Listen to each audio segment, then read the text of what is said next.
Spoon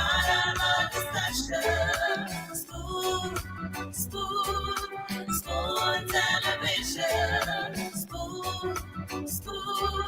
Spoon radio station. Spoon gonna tell you what is happening in Liberia. Spoon gonna tell you what is happening in Monrovia. Spoon gonna tell you what is happening in Africa. Just to spoon, you will know. If the children crying for starvation, just to spoon. You want to get a news update, my brother, to spoon. You want to know what is happening, Moreover, to spoon.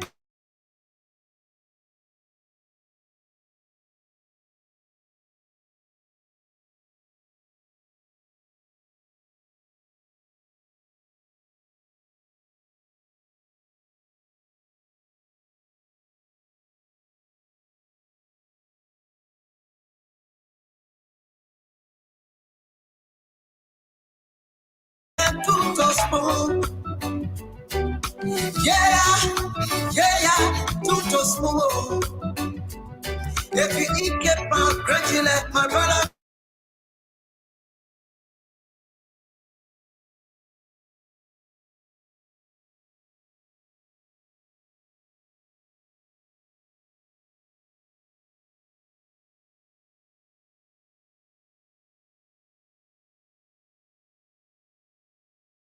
Kilibamba.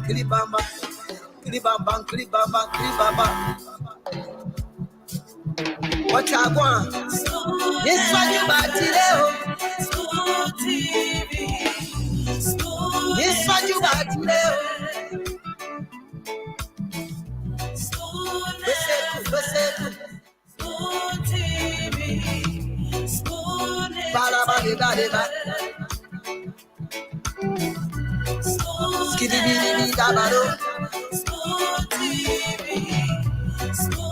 entertainment. Go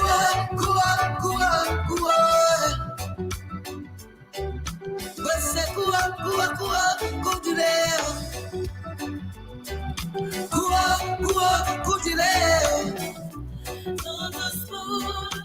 yes, information.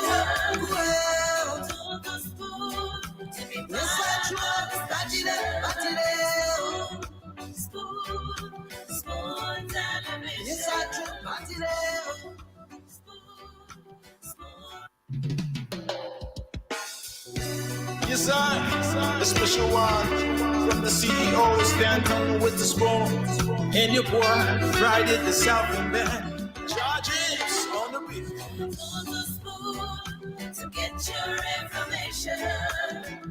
To the spoon to be part of our discussion. Spoon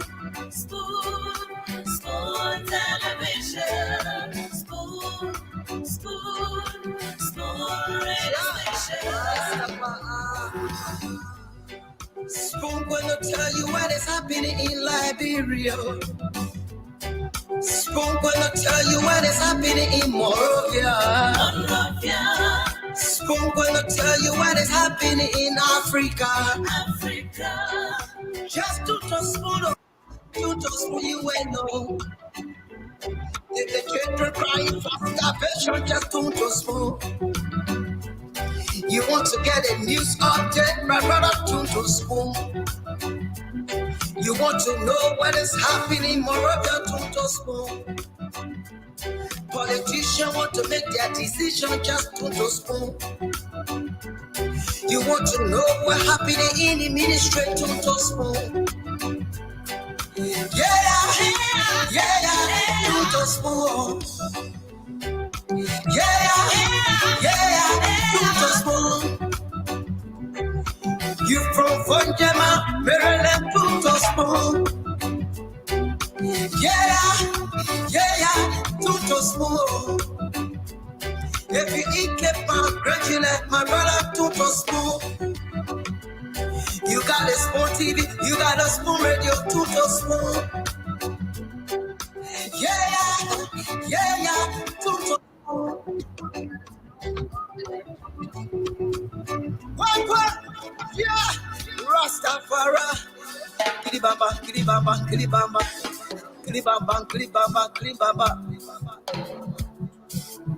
What I want? This one you bad today. School TV. This one you bad today. School TV. School TV.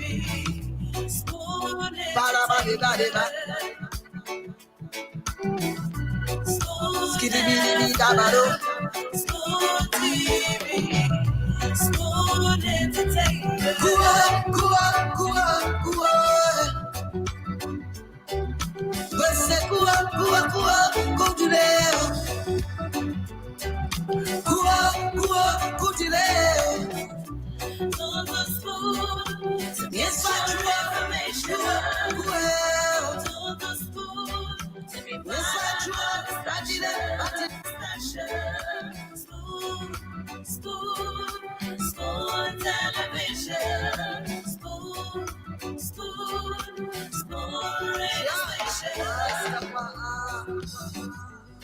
Spoon gonna tell you what is happening in Liberia. Spoon gonna tell you what is happening in Monrovia. Spoon gonna tell you what is happening in Africa. Just to spoon you know. If the children crying for starvation, just to spoon. You want to get a news update, my brother, to spoon. You want to know what is happening, Moreover, to spoon. Politicians want to make their decision, just to spoon. You want to know what happening in the ministry, to spoon. Yeah, to spoon. To spoon. You from Vanjama, Maryland, to spoon. To spoon. If you eat keep on congratulate my brother, to spoon. You got a spoon TV, you got a spoon radio, to spoon. To spoon. Yes, I, a special one from the CEO, banter with the spoon. And your boy, Friday the Southern Band. Charges on the beat. On the spoon to get your information. To the spoon to be part of our discussion. Spoon television. Spoon radio station. Spoon gonna tell you what is happening in Liberia. Spoon gonna tell you what is happening in Monrovia. Spoon gonna tell you what is happening in Africa. Just to spoon you know. If the children crying for starvation, just to spoon. You want to get a news update, my brother, to spoon. You want to know what is happening, Moreover, to spoon. Politicians want to make their decision, just to spoon. You want to know what happening in the ministry, to spoon. To spoon. To spoon. You from Vanjama, Maryland, to spoon. To spoon. If you eat keep on congratulate my brother, to spoon. You got a spoon TV, you got a spoon radio, to spoon. To spoon.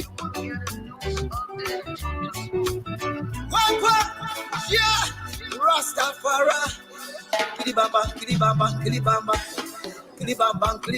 Kilibamba.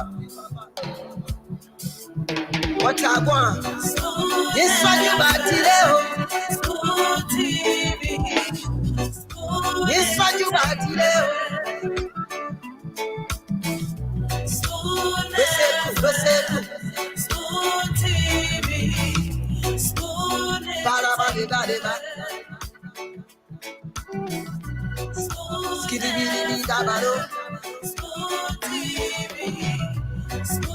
there to take you. Kua, kua, kua, kua.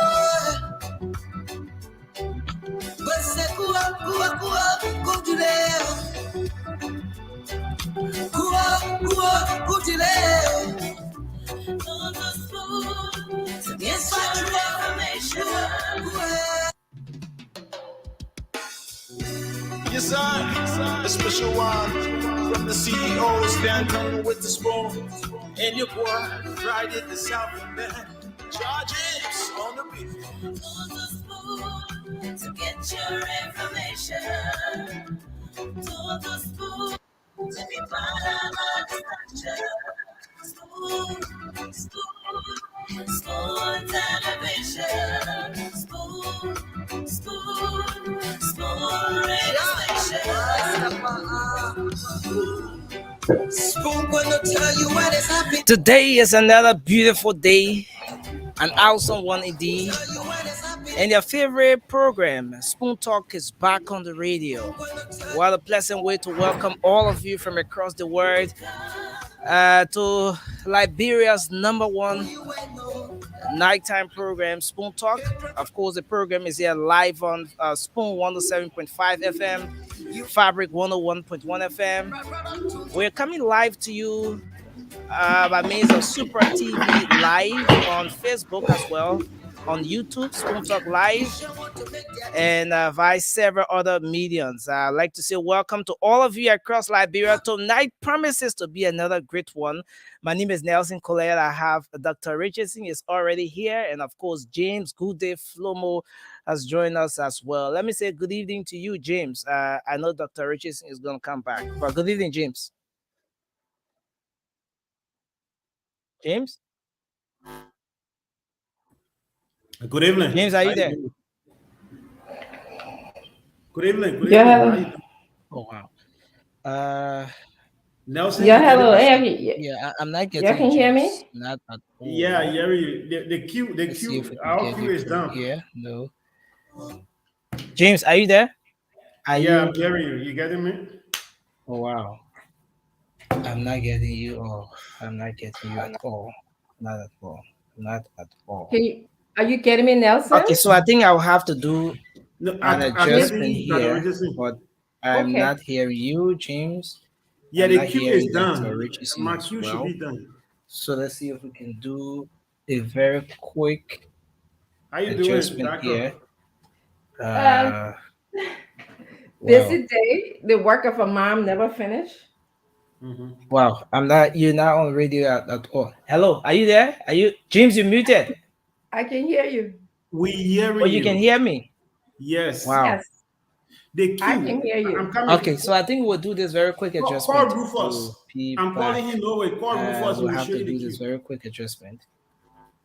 South Band. Charges on the beat.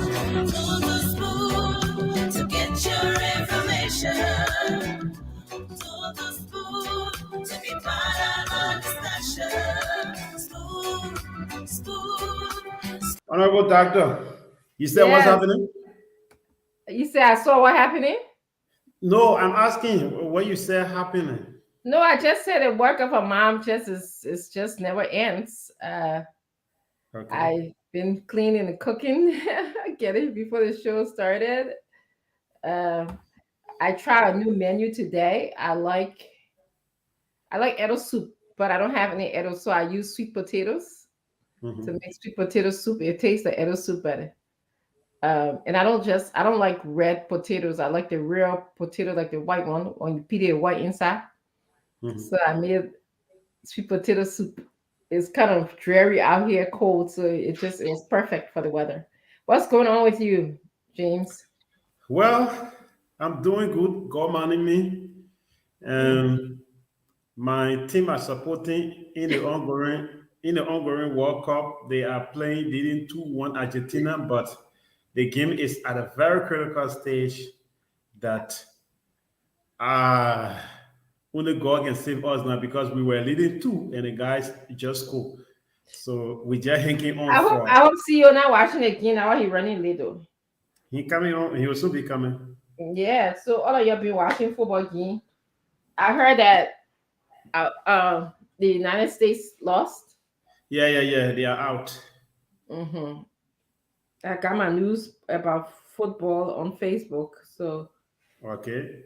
uh, that's where what I heard. So, are you disappointed Why? that the U.S. lost? Why did I support them? Well, I thought you were supporting us, and I thought you were No. supporting Team We Are. I just call my American team, Argentina. Then I am okay. That's on the continent. Yeah. Yeah, Okay. I see. Yeah. that's the team I Okay. supporting. So what going on in Liberia? You care to let us know what's going on? How our country? Our country is on the right path, and On a, today, did you say that again, James? Did I hear you? Did you say on the right path? yes, I said our country is on the right path. Yeah, relatively, we are on the right path. Nobody running behind you. No gun shooting. You go to work. If you have a little, you eat that. Yeah, Yeah, relatively, yeah. that's okay. And but I saw a dramatic event today. That event uh, was about ANC. Recently, uh, that group of people from Maryland. Yeah, yes. The Gribble Okay. people endorsed Mr. Cummings, the Gribble Okay. people, Today I a certain saw group of the Gribble people in Monrovia. yeah. Today I saw another. What happened? There was a very very terrible miss. That one got me that. Oh, that but who missed that? Who that Netherlands miss? Today I saw another faction of them saying they are reacting to those who said they endorse Cummings. They're not a group of people. Yeah, they're different people. Like just specific people. Yeah. Uh, I think that was one of the trending thing that happened today. The major one I saw, and Mm-hmm. besides that, yeah, just a rumors. And I saw Mm-hmm. a communication reacting to that. During the evening hours, we saw Facebook trending. A Mm-hmm. couple of EPS officers who carried the president ran away. But I saw a For that. communication. Yeah, but I saw a communication from Carrasco's page saying uh, a communication claimed to be from the EPS department saying that did not happen. It is just a rumor. So the Mm-hmm. guys who went with the president, they are very committed. They are still there doing their job. Blah blah blah blah blah blah. Yeah. Mm-hmm. So And I, interestingly, a country that is relatively stable, they mhm. don't worry about people absconding from, the EPS service. It's not news, you know. A country that is relatively stable or everything is relatively well, they don't worry about different fraction talking about who they're endorsing and stuff like that. They worry about you How know about the what? whole the whole the bigger picture of democracy, making sure that people are aware of election rules and laws and election, making people aware that their vote is so important, making sure that that people who are pro development oriented are elected, and or even if they're not, there's a good form of disagreement, a healthy form of disagreement. But here we're worried about people in our EPS Mhm. might have the possibility of absconding to they're in a country, they're in what is considered a developed country. So they're here thinking that, they have found greener pasture so they can possibly leave. Yeah, and then you're thinking, I say, oh my God, we now look into Facebook page to get official news. Why is it now an e-mansion? I think before the show, I talk about that, and I think that's one thing that the government should be doing, even if it is not e-marshal, the information arm of the government. Uh, at times people overlook social media, right? The issue that has to do with social media, specifically people coming out with news you claim they are fake. you have to be quick to react to them, because if you don't react to this information and they get settled, when they get settled in our community, to come back and react is very difficult. It's very, very difficult. So when you see it like that, at time is good, you just come out quick and debunk it. And even if you would just have a short press conference or just release a press release, but the time you take it to wait for 2-3 hours, that may lead to a larger portion of our population getting that information, and your clarity may not go to them again. Yeah. That is so true, James. Actually, and you right in terms of not overlooking social media. Of course, you guys are younger. You are in the era of social media. I teach a lot of young students, and over the years, I got to kind of stay up with them. And everything is about social media these days. But the E-Mansion has a social media page, don't they? We have. And yeah, so that would have been a perfect go-to place, as opposed to having individual members of the government stating what we're supposed to know about our government. So you can integrate social media, use it in that manner. Use our E-Mansion page, get the information ministry, the government messaging arm, information arm, get them to come on social media, do their Twitter page or whatever. Donald Trump communicated with us by way of Twitter. So every serial government around the world using social media. The US president, when he's going out meeting people, I'm here with this person. The French president, I'm here with this person. These things happen everywhere. You have to use social media. Social media, specifically Facebook, is quote unquote the largest social media and the largest news site that you can go there. You can go now and sift or right. Facebook is bigger than the BBC, than the CNN. They are big. Facebook is bigger than all of them. Yeah, I agree. It's funny. One of my students asked me, can she submit her paper by way of Facebook? She said, Dr. Richardson, are you on Facebook? Can I just put my paper on Facebook? I don't, because of ethics and professional reasons, I'm not friends with my students. I don't become friends with them until they graduate, because we have to maintain such boundaries. So the one thing that I can get an A in Dr. Richardson's class because I'm friends with her on Facebook. So I don't know if that student was trying me to be my friend or if they really wanted to.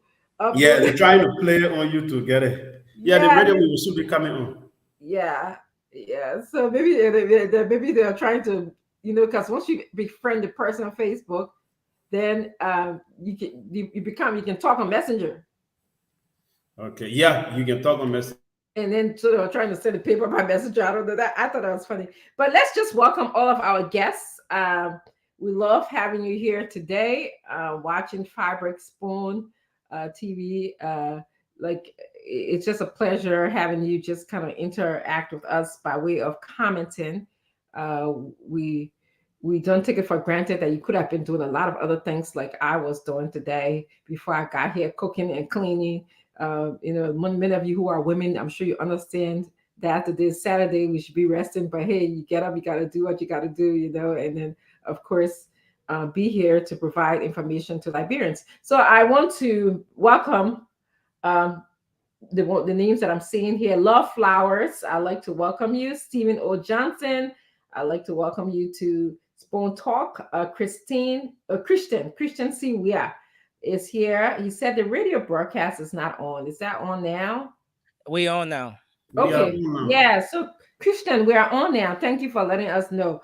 Ivan Juti is also here. Valerie Sweetie Sherry is here. She says, hi, family. Lady Bird S. Holder is here from Matadi. I hope Matadi Estate. Marvelous K says, hi, Dr. Richardson. Vivian Dudu Adu is here today. Vivian, how are you? Thank you for being here. Vivian, I see, is an avid follower.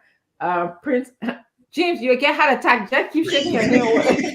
Just keep watching that game. You see, those of you who are watching the game, you can follow James and watch his body language. Who playing the Netherlands and who? Netherlands beat America. Argentina and Australia.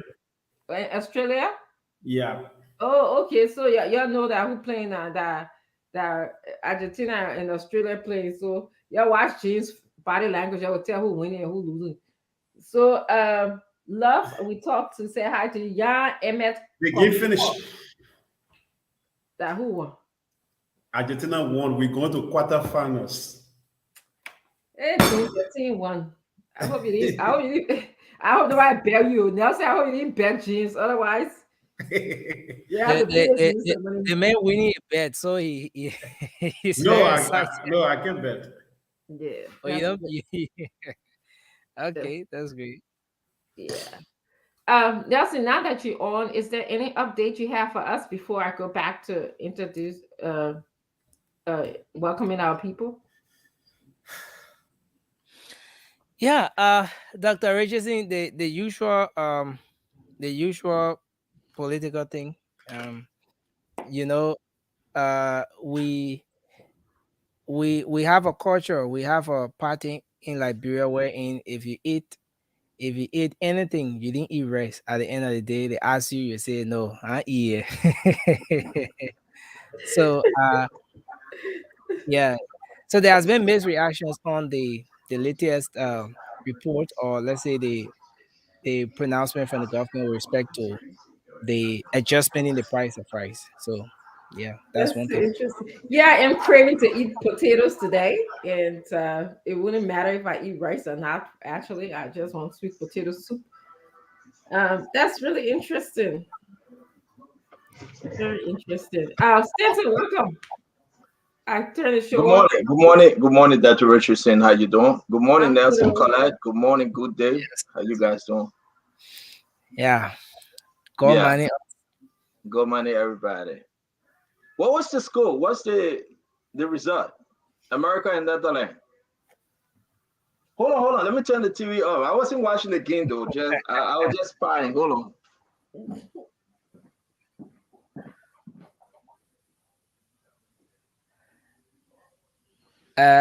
Good day, Barbara. Message for I you. thought I wasn't watching the game. I was just spying. I was just a little bit spying. But what's the result? What's the score? Ask James.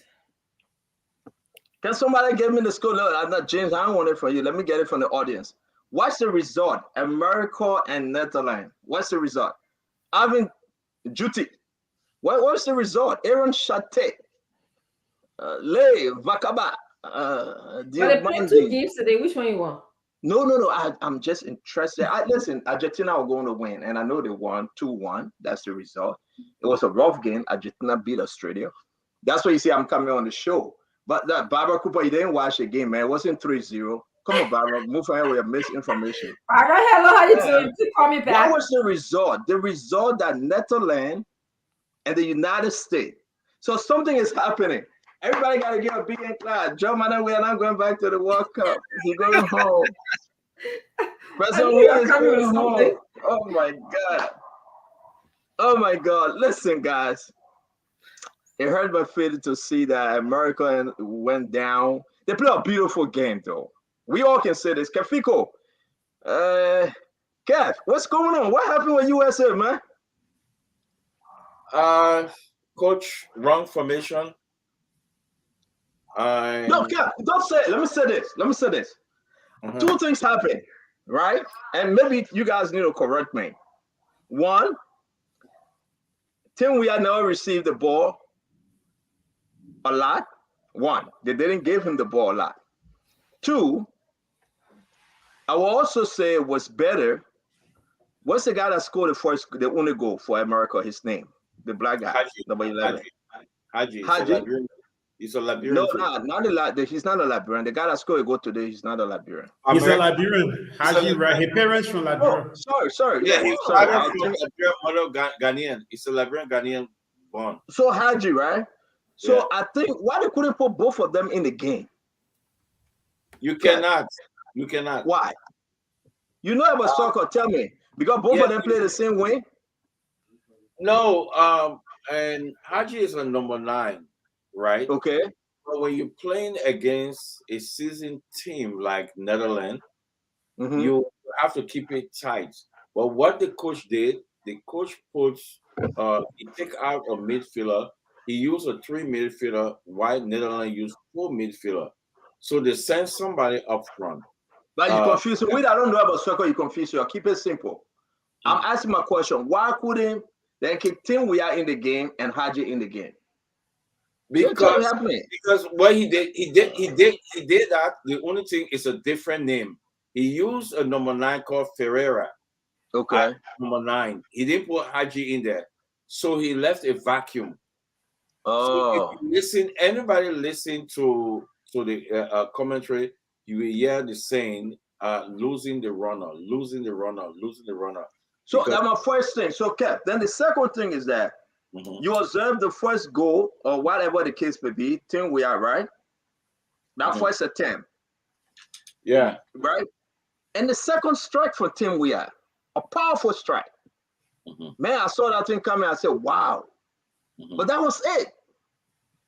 But each time they get the ball to Tim Weah, that was damage caused by Tim Weah. Why they couldn't give him the ball more often? But you 100% right. That's the mistake of the coach. He used the left flank. He used the left more than the right. So because he should have used the right.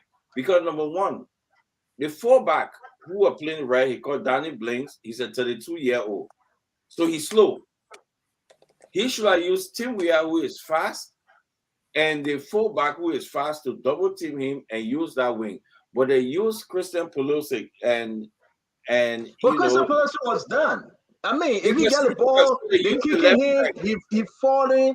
They were kicking him like hell. He used that left flank, and most of the time, so they couldn't. And they forget to know that the right back of Netherlands, he's a seasoned player who scored number 3 goal. He's a seasoned player. They try to let me hold you there. Look at Dumfries.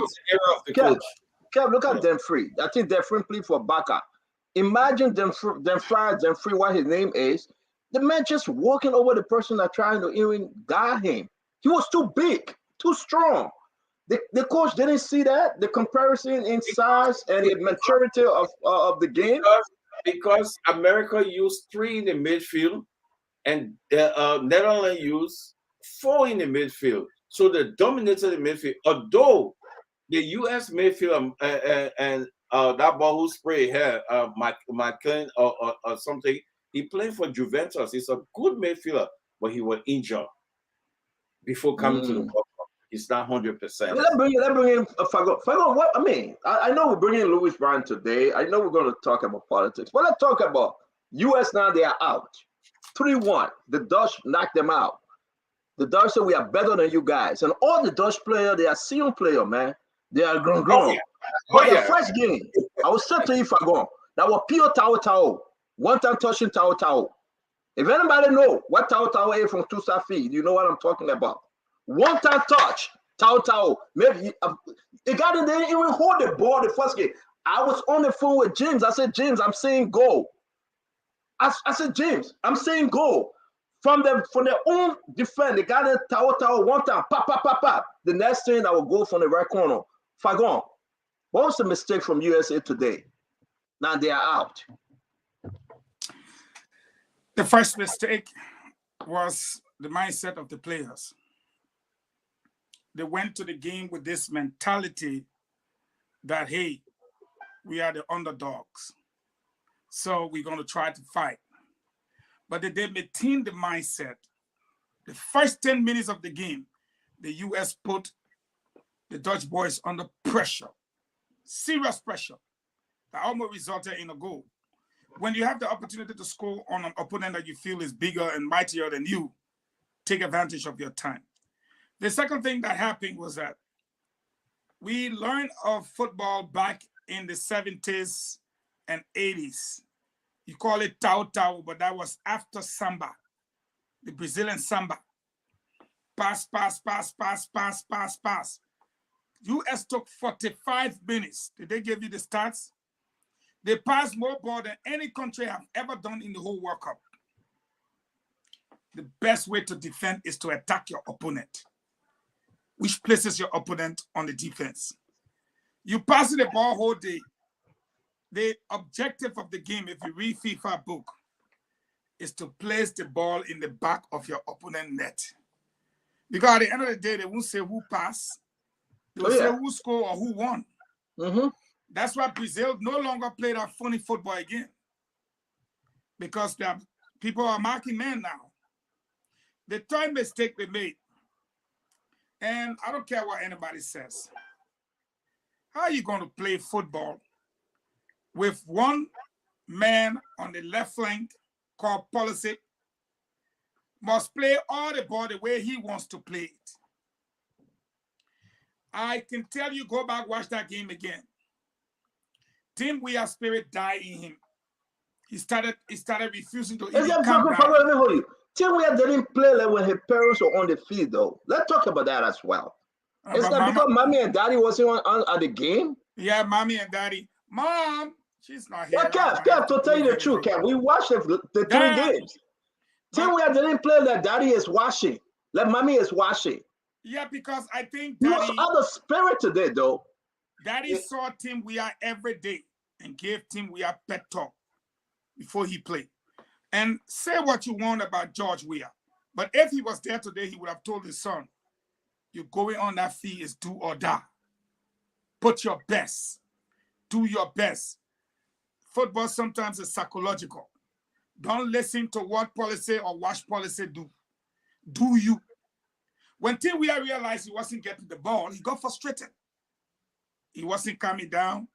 He was just hanging. He didn't even want to participate. He saw how they set him down because he was frustrated. If his father was there, his father would have told him, son, if they want to play the ball on the left, go on the left to hustle it. If the coach wants to say it down, let him say it down. I think you're making a damn good point right now. Why couldn't he at least hustle the ball? Dodo wasn't giving him the ball. Let me say this. Fagon has been a well-recognized coach in Liberia. Well-recognized. Let me say this. Although wait, let me say this. Fagon, you coach. Fagon, you coach Jade United. Fagon, stop. Now that Jade United, you coach, you want to talk about no, man. Yeah, can't talk to us, man. You coach Jade United behind the hot club bar, behind the hot club bar United. You coach Freetown Ball that anyone talking about. We're not talking about Freetown Ball yet, Fagon. But stop, man. I want captain our IE team in Birmingham. Our IE team in the camp. Ebi, relax, man. Ebi, you remember our IE team in the camp? Kev, don't come talk about killing people chicken and cooking in there. Look, 40 persons on their life coming to tell you a lot of things, so be reading, okay? Let me give you a little resume. No, right quick, we got a guest in the back. Mr. Bryce in the back. Listen to this. Me and a guy called Sakodina coached Exodus from 3rd division, and the same year, we took Exodus to 2nd, we took Exodus to 1st. When George Weah brought a junior professional team, he bought almost half of our players. Barrow bought the other half. When after Exodus, which is now well known in Liberia, I was well known.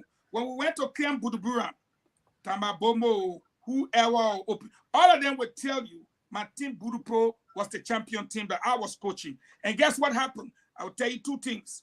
When the national team came, they took 9 of my players to Accra. Fagon, let's go ahead back. I bet you Pele, the 2 boys you saw playing, was coached by me. He used to bring his boys on the camp. Fagon, let's go ahead. So we're on national radio. Fagon, let's go ahead. But leave that Jade's story back. Besides that, you coaching Freetown Ball. Mama, let's go ahead back. 3-time highest scorer, don't doubt me. Look at that. I will cover you before you see me. That I can play that info, yeah. Leave it, man. Kev, talk to me real quick. The last issue here, I believe, he was on a play today. They didn't get a man no pass. He had only maybe 3-4 touches and 2 important moments. He was denied by the keeper. So I think he did extremely well today. But at the end of the day, seeing him crying, hugging the coach, sharing tears. Honestly, man, I wish the man father was there. And that nonsense would not happen if John Weah was there. John Weah would have told his son, say, begin at the ball, can't count till you go to the ball.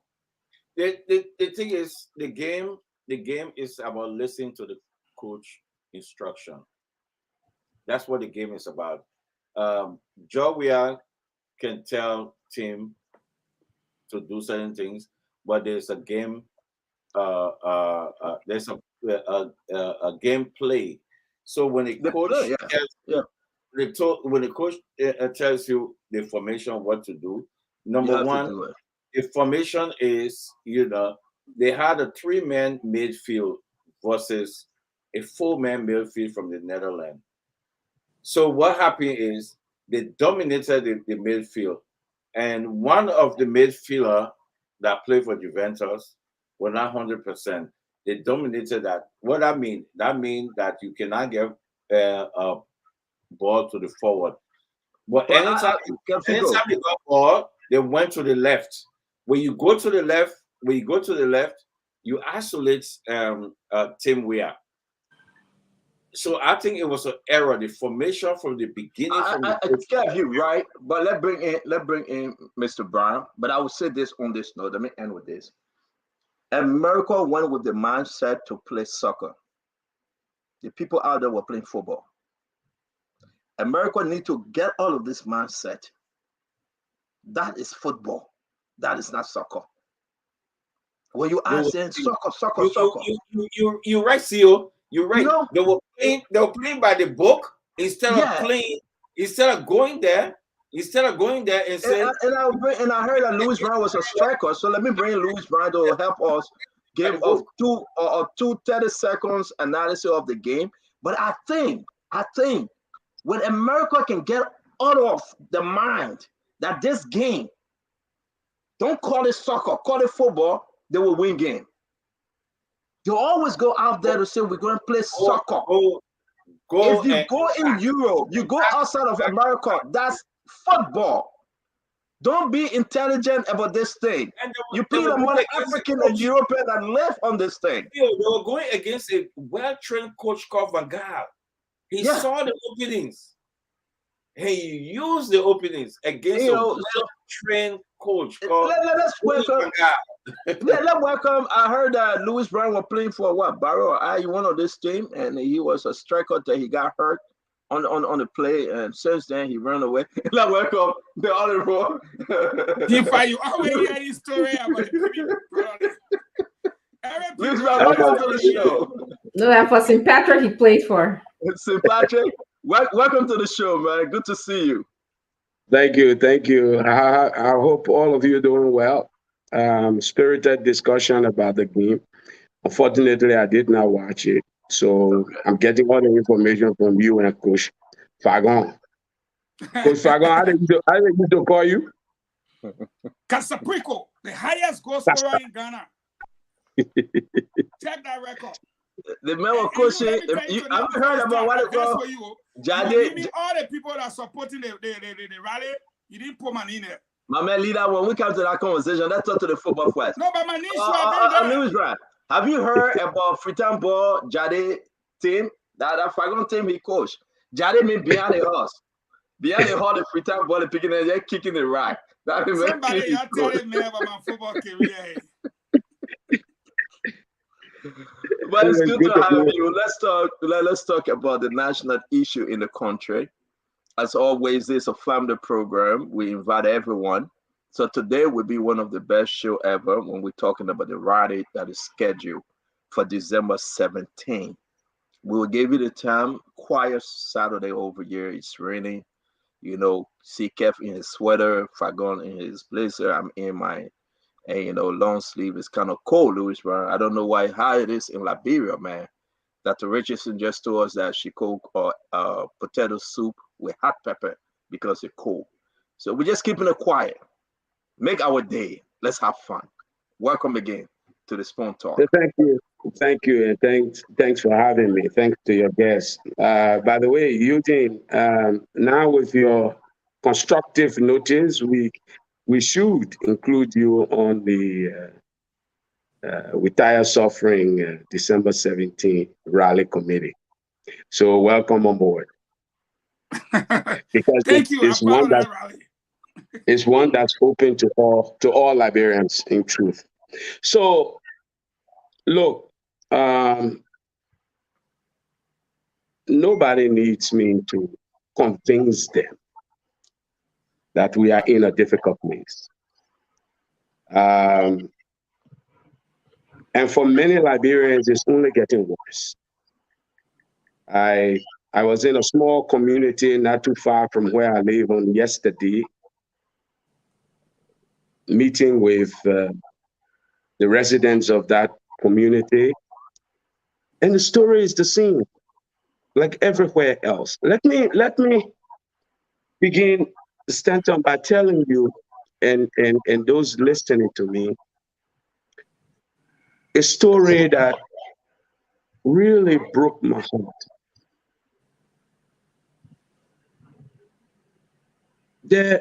There's this family.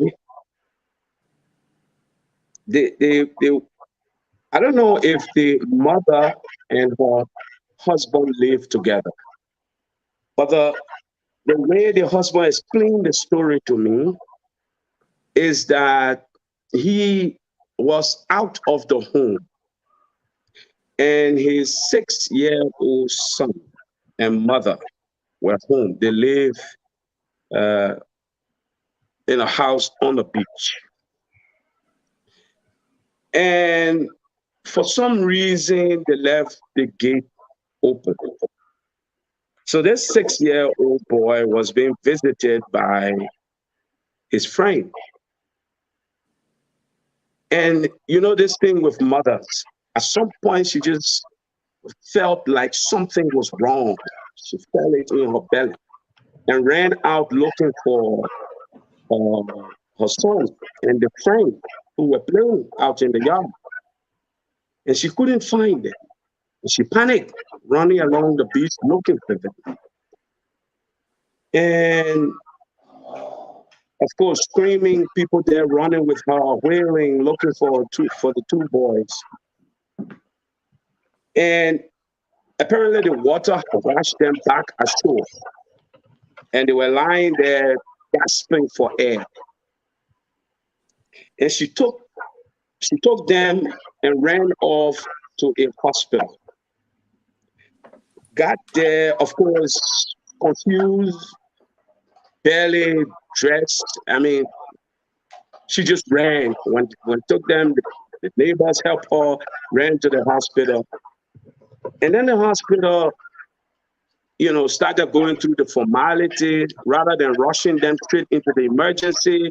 Kids gasping for air, 6-year-old boys. And they started going through the long registration process. And when you're in that kind of emergency situation, the time, every minute is important. And so the mother is there, distraught, confused, wailing, crying. And then there was that painstaking slow, how much to register and how much for this. Oh, we don't have, a lot of we need oxygen, but we don't have the oxygen. And it was just an honorously slow process. And she's looking at these kids gasping for air. It got to a point she realized she needed money, but she had run out of the house, no money. So she called the husband. This guy was out hustling, broke. And he ran to money changer friends, credited the money, ran to the hospital. The problem was, we don't know if we have oxygen, and it was just delay for the money. And by the time he got there with the money, his 6-year-old son and friend were dead. Stanton, sometimes we talk about these things and people think it's just about politics. People think it's just not affecting real people's lives. The truth is, things are bad here. This country is getting worse. We're not benefiting from really good examples of leadership. And it's starting to filter throughout every aspect of the lives of people. people are suffering. And so, and it starts to feel that the government just doesn't care. The choices they're making, the decisions they're making, the things they're looking to spend time and resources on. It's just ludicrous. It's just crazy why people just sink more and more into a sense of hopelessness. And so the CPP is trying to lead an effort to provide an opportunity for Liberians to speak to their government, hoping that the government will hear. I'm not very, to be fair, hopeful that the government will hear. The truth is, I'm not sure the government can even see. I think too many officials are living in bubbles. They don't care. The things they defend, the things they elect to talk about, while people are living through what they're living through every day. It's heartless. It's wicked. And so, somebody said, I am trying, or the CPP, I'm sure they mean, trying to foment chaos.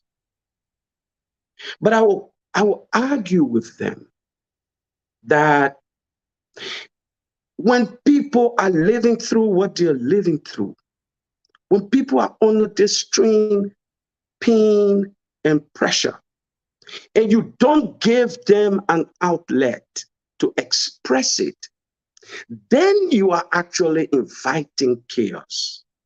This is why we're saying December 27th. Liberians who are tired of suffering should come out. This is not for those who are enjoying. No, I'm sorry. So sorry to interrupt you. Did you say 27 or 17? 17. In fact, I'm sure Pagon know that date more than me now. December 17. I see the frown on your face, Eugene. You would have corrected me. Thank you. It's December 17. And it will be on the outside facility of the Samuel Kanyando Sports Complex.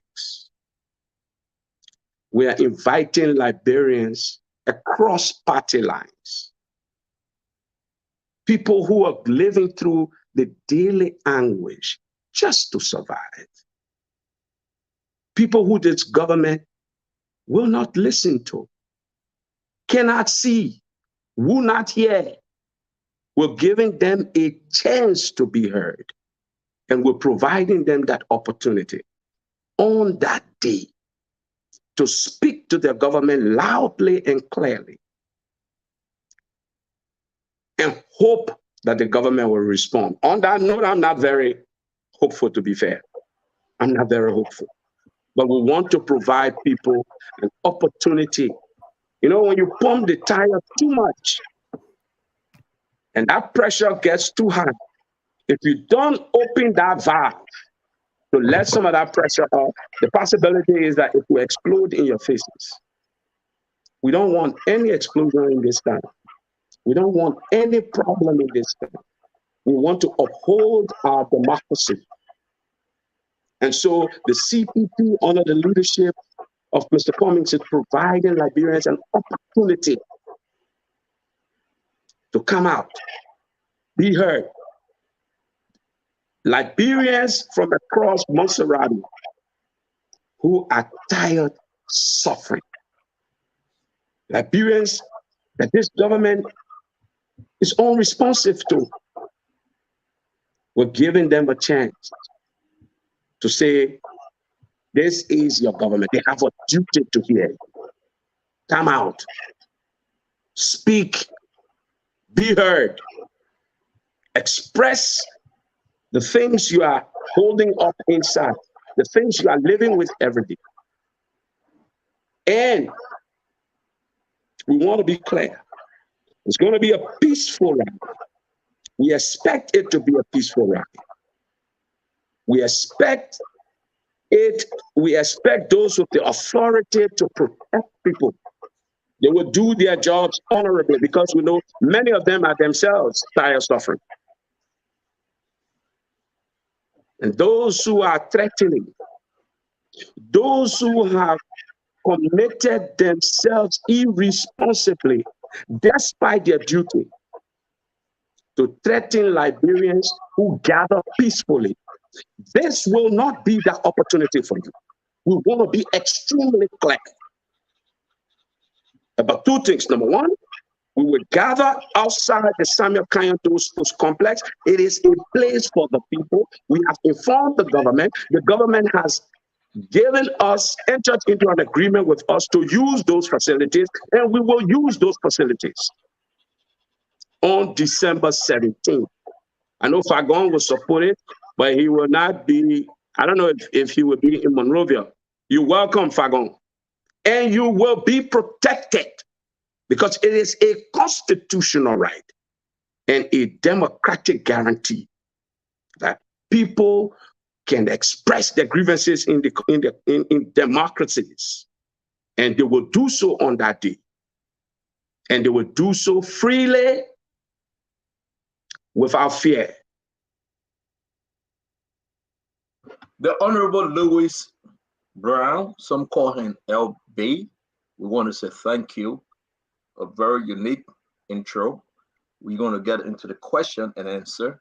Folks, this is the Spoon Talk. You can find us on Fabric TV on Facebook, Super TV, Fabric FM, Super FM, Spoon FM, Spoon TV on Facebook. Likewise, we want to say that we are blessed to have you share the program. We have Honorable Louis Brown from the CPP. Mr. Brown, it is important that we all, for 1 minute, understand the purpose of your rally. As you said, well, folks need to come from all walks of life. Your letter said the 17th district, but we do believe it will be beyond the 17th district. Oh, forgive me. Let me welcome Salimatu to the show. Salimatu, good to see you. Thank you for joining us. All right. Good afternoon, everybody, and sorry that I'm late. Yes, thank you. So we let's go back to your letter. You presented, I believe, an information to Justice Minister Consider Dane. You requested from the Minister of Youth and Sport that you want to use the Samuel Kayando Sport Complex. You heard the Minister, D. Zoka Wilson, on our show, this program, saying, well, an authorized person issue you a receipt. An unauthorized person took the money. An unauthorized person didn't know that SKD was on the lockdown, not applicable to ruling party or opposition. Let me give you the chance to talk to Liberians tonight. Those that, when you heard that from the minister proper, talk to us. Let me start off full disclosure by letting you know that Dexter Zioga Wilson is not just a friend of mine. He's a brother. He's a brother. So I can understand why he will say what he said. And it is because I know he's under threat for his job. If he permits the use of the outside facilities, and let us be very, very clear, they gave us permission to use the outside facilities. So we're not interfering with FIFA business of the playing pitch. We were told that. We walked through, we agreed, we were shown where we could use. Now, you know, I don't want Zoga to lose his job. I know he's under immense pressure, enormous threat. He is my brother. But this is one time where I will have to disagree with my brother. And I'm sure he will understand that his job is not more important than Liberian people expressing themselves and using a space that is theirs. That space does not belong to Minister Wilson. It is under their control. And that's why we took our time and went through the process that is established by the Ministry of Youth and Sports. If you look at the letter we wrote, it is addressed to the minister. The date is on the letter. Then we follow up the letter with personal, in-person visits to the ministry. The minister office redirected the letter to the relevant authority. And that's how we got there. The spaces were inspected. Then the ministry forwarded to us an invoice. And we proceeded to pay on the invoice. For the minister, it says a lot again. I said to you, Dexter, Gilda Wilson is a brother. For many, many years, we've known each other. He's smart. He's very good administrator. And I can only assume that all of this is because of the pressure that he is under. Not to permit the people to use the people's space, even though the people pay for their space, for that space. So what does it really say? That a ministry will send out an invoice. That the ministry will be written in the first instance. An official communication to the minister. And the process internal to that ministry is followed. An invoice is prepared. The space is inspected and agreed to. And the money is paid, receipt issued, and then belatedly, when the announcement finally comes out, more than a week later, then you get told, because of the political pressure, that no, that was not the right person. That was not the authority. That is not how it should have been. That is a joke. My brother Zoga knows me. He knows me very, very well. He knows that the Liberian people will turn out on that day around and to use the outside facilities of the Samuel Kanyando Sports Complex. So let me hold you. Let me hold you, Ambassador Brown. Ambassador Brown, let me hold you for a minute. We all have two questions to ask, and we'll be very, very straight to the point. We ask you because it's a lot. We want to discuss other national issue. Mm-hmm. Zoka Wilson is okay. He's under pressure from which end?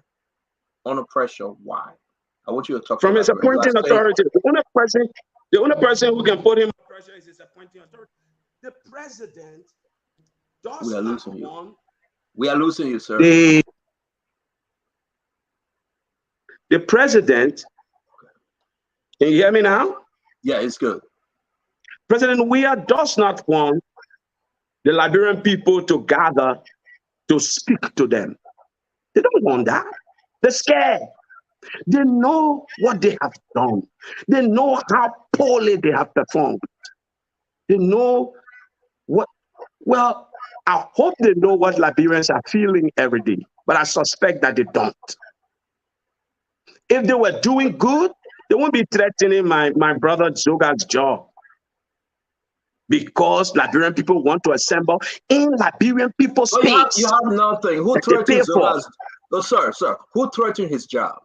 Who said the president? That? I mean, no, you got no proof. Who is the appointing authority? It's the appointing authority. Mr. Brown, I gotta go because my guys gotta come in. But you cannot say the president threatened Zoka's job when the president have never spoken on this issue.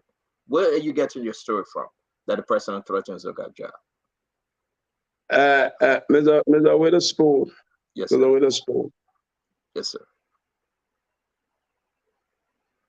Mr. Zoga Wilson, Dexter Zoga Wilson, my brother.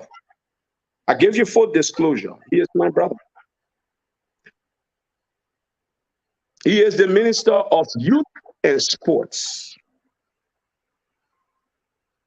The Ministry of Youth and Sports issue, the letter was written to him. The Ministry of Youth and Sports issue us an invoice. We paid. They received, the Ministry of Youth and Sport received it. They issue us a receipt stamped by the Ministry of Youth and Sports.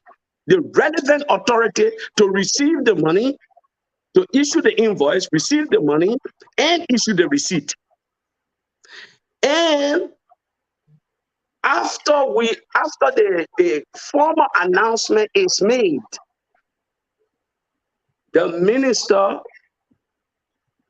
issues a statement to say that was not a proper authority. Weeks later, that was not a proper authority, and we urging everybody to go to another stage. There is only one logical explanation for this. I have been in government long enough, and we are all experienced people. Zoga does not have to tell me where his pressure coming from. There is only one appointing authority of Zoga, and that appointing authority does not want the people to assemble, let alone use that facility. So for the record on the show tonight, sir, and I want to bring in Dr. Richardson, Kev Hassan, Honorable Fagon, and our sister Salamatu. For the record tonight, you have nothing pointing to the president that he obstructed this, that he told I have everything circumstantial. I have everything circumstantial, logical, and experiential to prove to you, Zoga, if that rally goes on, will lose his job. Number one, and watch my word. Number two, low-level people will be sacrificed in the ministry. And maybe because I'm saying it to you, they will delay it happening. Low-level people, they're going to jump on to sacrifice in that ministry. Because Yoga has to now say, I don't know anything about it, Mr. President. And Mr. President, I say, if you know anything about it, you better stop it. Because the CPP, Monapo people are in the street around that stadium. But I am sorry. I will apologize to Yoga much later. We meet some point. We are brothers. You know, our tree will bend when I break. The Liberian people will assemble in that space. And I want you, brother. No, that's okay. Let's move on. Let's move on. You are a praying man. You are a praying man. Write it in your Bible. Ambassador, I was just looking for that document to say, yes, the president sent to Zoka, but that's your answer. We'll move on. Amen. Amen. Man, stop it, stop it. Hey, stop I got a show to do, sir. Dr. Richardson, even though the president not a smart head, but stop it, man. I'm sure you know you will cover your tracks. Okay, Dr. Richardson, your two questions. Eugene Fagon, Kev Hassan, Eugene, and Sadamatu. Mr. Brown, first of all, although we share some political commonalities, I want you to know that I really think you're a great orator. You communicate very well, and I enjoyed your past speech. The second thing that I want you to know is that I also believe that I assess Liberians where they are. I tend not to go back to the past history, but I want to ask you this question.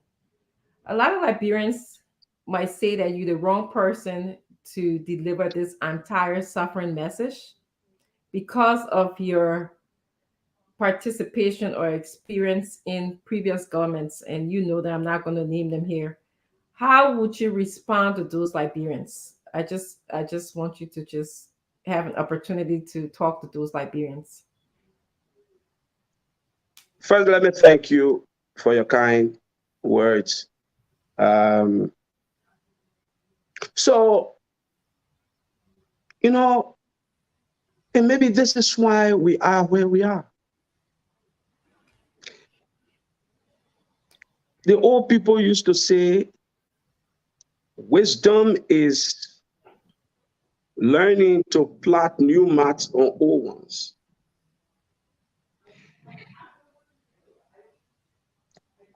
part of the, I went back today to listen to my testimony. That was the first time I was doing it. My presentation to the Truth and Reconciliation Commission. I asked many of you, if you have free time, to go back and listen, because many of the things I try to talk about would have helped us not getting to this point where a government will be scared of its own people gathering to speak to their government. I have served my country in many capacities, and I am against serving my country as I speak. I have found that it is God's blessings upon me that has helped me to serve my country in the many capacities that I have, and to be able to get the experience that I now believe I have because of the level of those services. And in many instances, they were very high level quality services. I'm proud of many of the services I've made to my country. I don't boast of perfection. No man is, not one of us. I accept people criticisms. If you find me, I'm on Facebook, but I don't react to people criticisms, because part of my nature is to accept criticisms, however wrong. And many of them are just wildly off and wrong. But here's something I also believe, Dr. Richardson. When we lose the passion for service to country, we lose some of our national identity. We lose who we are. Service to country can be honorable. It should be honorable. It should be something we should strive to all do. But unfortunately, we've blemished it so much. We've made it look like there can be no honorable service. In fact, we try to look for, someone joked the other day, maybe we want Jesus to come run in our elections. That will not happen. That will not happen. People are liable to make mistakes. Times and circumstances and conditions of the country permitted certain things. But what we must do increasingly over time is evolve away. And that's part of my problem with this government. They take no responsibility. You promised to build a hand pump for the people of New Town. So in your 5th year, they ask you where the hand pump is. You say, but Ellen did that hand pump before. That means but you are in charge now. And one of the other things that's common here is when you criticize, you are seen as doing so in search of a job. What job? I'm an international figure. I built a name, reputation, and character at home and abroad. Of course, our politics, people soil each other's name and reputation just scandalously, just frivolously. But I'm respected internationally. And that is how, even today, I earn my living, support my family, and feed. I will not exchange what I'm doing today for internationally for a government job. Ask Mr. Cummings. I support him because I believe of the 3 leading candidates running for the office, he is the best to lead the country. I've always decided, including parting company with my political party that I helped to form, which is the National Patriotic Party. in search of who can best serve the country. Because all through my life, people call me rebel. If I'm a rebel for anything, it's a rebel for change. I've given myself, my life, and everything to help to change our country. That is why I never see myself as dutifully partisan. My own party today is in collaboration with the ruling establishment. If I want a job, that's the easiest path for me. When I decided to support Mr. Cummings, the biggest joke was he's a 7% man. Now they're trembling and boggling around their knees because he's building a momentum and he will win this election. Make no mistake about it. Mark today. And that is the point people need to understand. We should not support people because it's easier to do. We should support because it's in the interest of the country to do so. When I often get criticized. I condemn President Sirleaf. And yes, I did. And then she offered me an opportunity in her government to work. Now, one of the criticisms is I should not have worked in the government. Because when you condemn someone, you should remain condemned until you die or the person dies. I don't believe that. What I did was to draw attention to what was wrong. And then I used everybody in the cabinet with me. Senator, I know you want to, let me finish this point. Everybody in the cabinet with me would tell you, just as I fight fiercely and fearlessly outside, fiercely and fearlessly from the outside, I fight fiercely and fearlessly on the inside. That's who I am. That is my nature. I call a spade a spade. President George Weah is a good friend of mine. Very good friend. We call each other by nicknames. He calls me Zamarano. In fact, he named me Zamarano. So let's just I beg you, with Mr. where Brown. he has the country. Mr. And it is Brown. that disagreement that is driving me to do what I'm doing. And I believe what I'm doing is in the best interest of my country. So, that's all that moves me. Mr. Brown, I'm thank going you. to pass my second question I because of understand time. No, you can ask your second question. That's okay. Thank you, I'll pass Mr. Brown. Can you make that answer short, man? For me, I got like 11 questions I need to ask you, and the rest of the guys. I'll take all your 11. But can we just frame our answer to the question, please? Dr. Richardson, what was your second? Go ahead. So my second question is: you've been in multiple governments, and you know good governance, at least, yes. So can you just rate on a scale of 1 to 10, and maybe tell us why as well? What makes this government or other governments that you've been in low on good governance scale? As you said, the performance is just low. This government? Yes. I think this government, the real problem is President Weah is unfit to lead. That's simply the real problem. Look, the fish rots from the head. Most of these ministers will tell you privately, if Eugene Fagon wants to be fair, I'm sorry to put him on the spot, but most of them will tell you they barely even saw their president.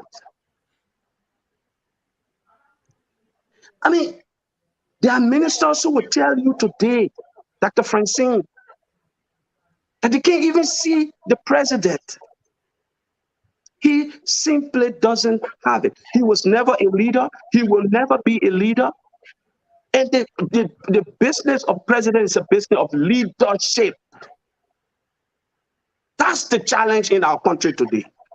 I liken it to a plane flying on autopilot.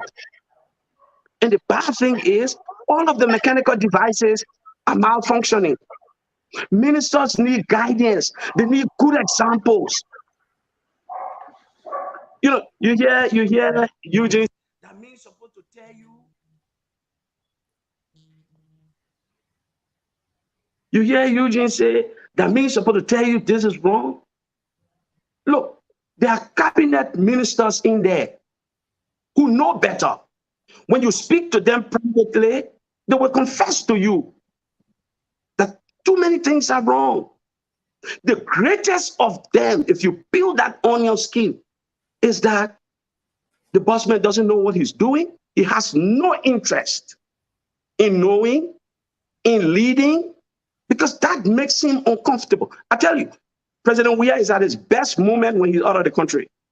It's more relaxing. It's more relaxing. At home, there's just too many problems. So you had Minister Nathaniel McGill, who was the shock absorber, who was basically running the government. From the time he left, it's either you call it chicken head. And that, if my brother Eugene wants to admit, I'm sure you saw Minister McGill more times than he even had the opportunity to speak to the president about concerns that he was struggling with, about gossips, about things about him. And you know, organization, my master's is in organizational development from Johns Hopkins University. Organizations over time tend to resemble their leaders. You know that the French saying, they take on the character of the leader. If the leader is only interested in sycophancy and not competency, that organization will soon become a sycophantic organization.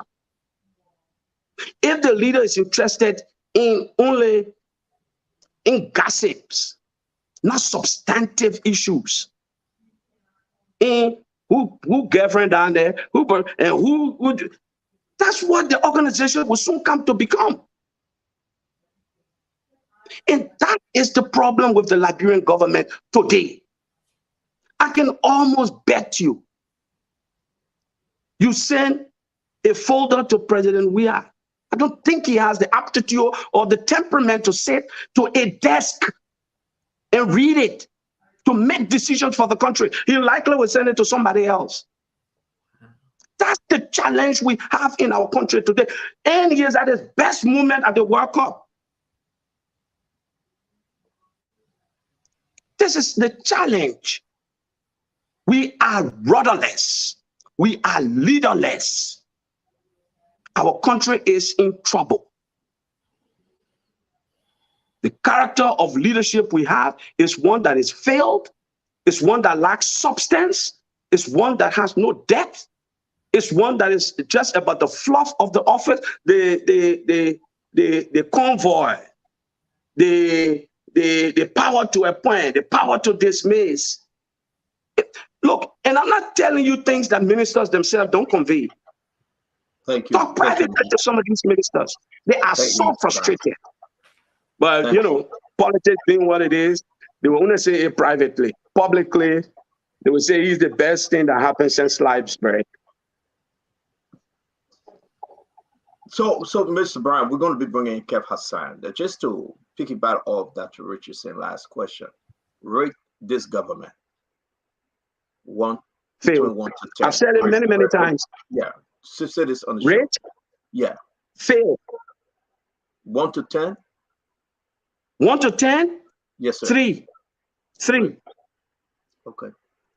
All right. I mean, one being extremely poor. Yes, one being the lowest, 10 being extremely poor. Even in managing, look, let me tell you something, Stanton, and I will be brief on this. There are many smart people in the government. Like Eugene is not. Eugene is smart. You hear Eugene argue. Yeah, no, not because you in from me. You and myself have had conversations before. You call me people. Eugene is smart. There are many smart people in the government. Part of the problem, some people have to pretend to be dull and dumb. to be able to accommodate the president. Let me hold you right there. Let me hold you right there. You're going to another level on that other opposite lane that you're taking. But let's bring in no, seriously, we got to be honest here. And you're doing that which is That's the right from challenge your end. first. So, Kev Hassan, please, your 2 questions, sir. Mr. Brown, how are you, sir? Kev. Yeah. I am going to call you Kasiko. Let me say this to you. You do have the right to assemble. That's the position of the government. The position of the government, every Liberian has the right to assemble. You do. And you can assemble and then point out your grievances. That's the right of all Liberians. And this president who went out and pushed for the Abdullah Kamara law, freedom of speech, to just express your freedom. So will not stand in your way to exercise your freedom. So there is nobody from up there, from the president to Zoka Wilson, as you trying to say so, because this president will always, because you know what? Us as a sedition, we express our feelings, and the president wants you to express your feelings. So let's put that out of the way. This government will not stop you for expressing your feelings. There is more protest under this government, which Eugene Fagon that you're praising today, what there as the deputy information minister talked about. So we will not stop you. But you said something. You said the organization of a party, what going on resemble the leader. You talk about what will happen in an organization or a government shows a resemblance of a leader. We had a poll from Spoon Network, and Spoon Network poll is one of the credible polls out there. Very credible. Unless you want to say something else to Spoon, but the most credible polls out there. Because the reason I said that, our guys went out there unbeknown to Stanton Weatherspoon. He did not interfere. He did not ask them. He did not point out to them and tell them where to go. They went there unbeknown to Stanton Weatherspoon. So that makes it credible. And your guy, what you support came 0. And you talk about resemblance. So I want you to tell the Liberian people today, is Mr. Cummings a failure? Because according to our credible polls, he's a failure. So that shows that he's a failure. Because I quoting from you, you said the leader, what the leader do is a resemblance of what's going on. And Mr. Cummings got 0. That means nothing happening. And he's a failure. That's my first question. Go and explain how Mr. Cummings is a failure according to our credible polling out there. So, look, I won't spend my time playing games, Kev. You can call it credible. You can say anything you want to say. You know, I'll say this to you. What's the sample size of your poll? Can you give me the sample size? What's the margin of error of your poll?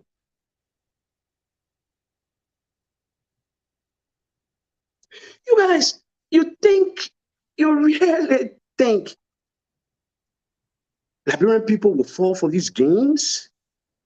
You really think the people who suffering and struggling will fall for these games? I bet you they will not. And I've said to you, Kev, I've said to President Weah, his will be a one-term failed presidency. Period. Live in your fantasy about poll that you call credible, and somebody got zero. You are fantasizing. You better wake up. There's a reason that the seditionists you're a sedition racking in I don't know, Maryland or New York, wherever you live. Seditionists on this ground are scared, especially the leadership of your party. They're scared. That's why they threaten Izoga Wilson to come and put a market rate, but Liberians will turn around that facility. Point number two. You say the government will not stop us exercising our rights to freedom of speech.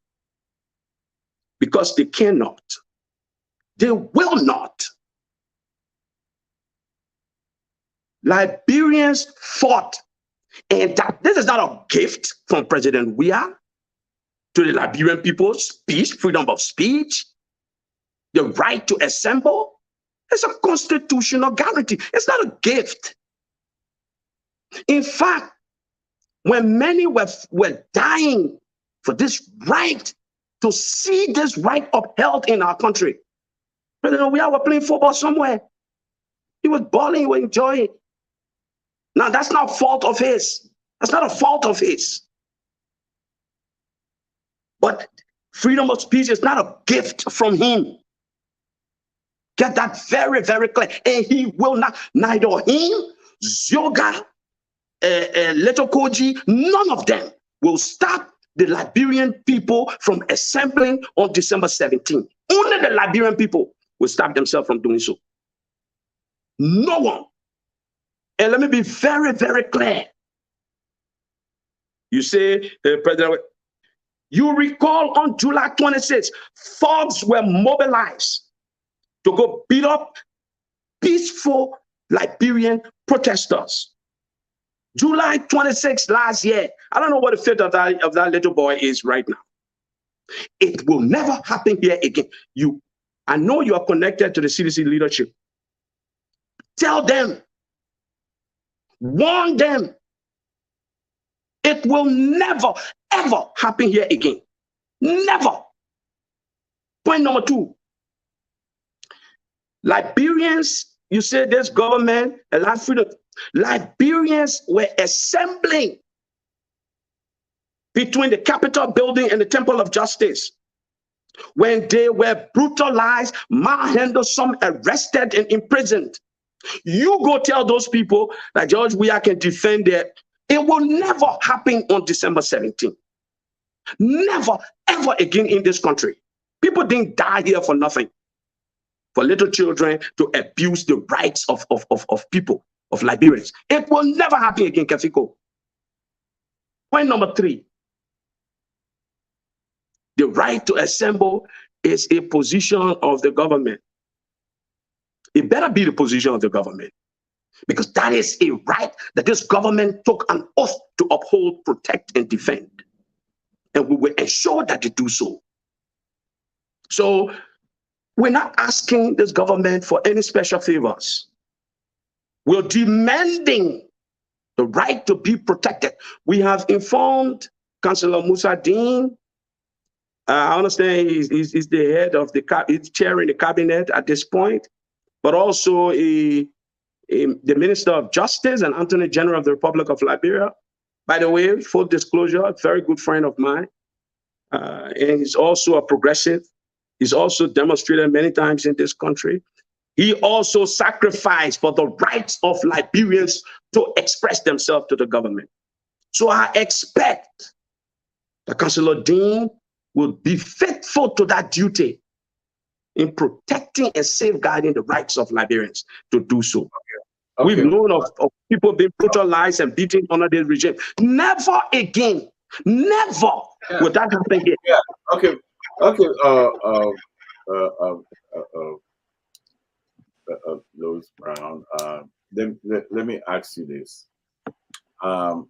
It seems to me that you're criticizing the poll of Spoon Network, where you're sitting right now and propagating your agenda. And I'm going to ask you this. I want you to be clear to the Liberian people.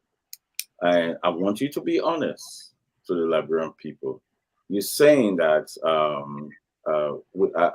I said to you about the polling, which to me, the network I sit in is credible on the polling. And you ask for scientific, and you say this, you talk about fantasy. I'm asking you, I don't want you to play around it. I don't want you to play around. I'm asking you directly. Do you believe the Spoon Network that you're sitting on right now to propagate for your party, do you believe the polling that took place yesterday, day before yesterday, do you believe it's correct? If you don't believe it's correct, can you please explain to the Liberian people that our polling is incorrect? Please, sir, don't play politics with this, because I want you to tell our own madam to say, oh, that polling for Spoon are fake. It ain't good. We're not listening to it. That fake. I want you to explain to us right now if our polling that we pull out that you got 0 is fake. You know what? Let me just answer. This is the shortest answer I probably will make to you. Hey, you believe your polling? Yes, sir, I do. You believe your polling?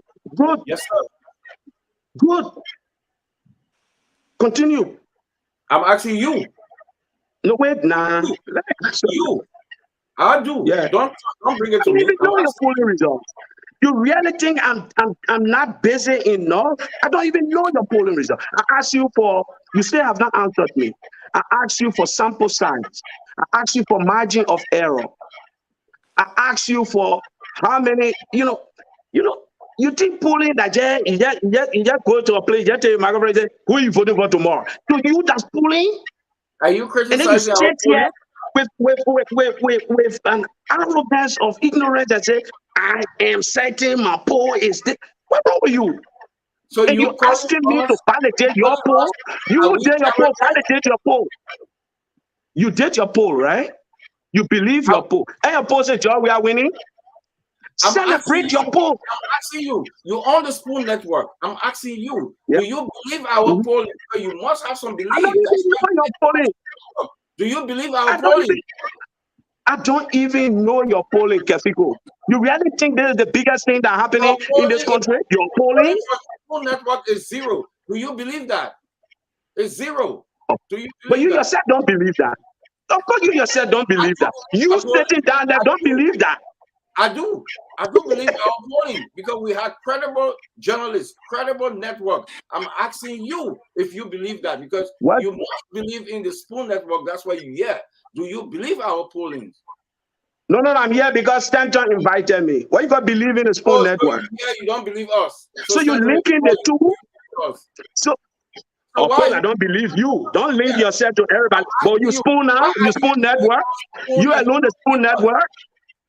I'm asking you, why are you on Spoon if you don't believe us? Why are you here? Because your boss man invited me. Ask him. So you don't believe us?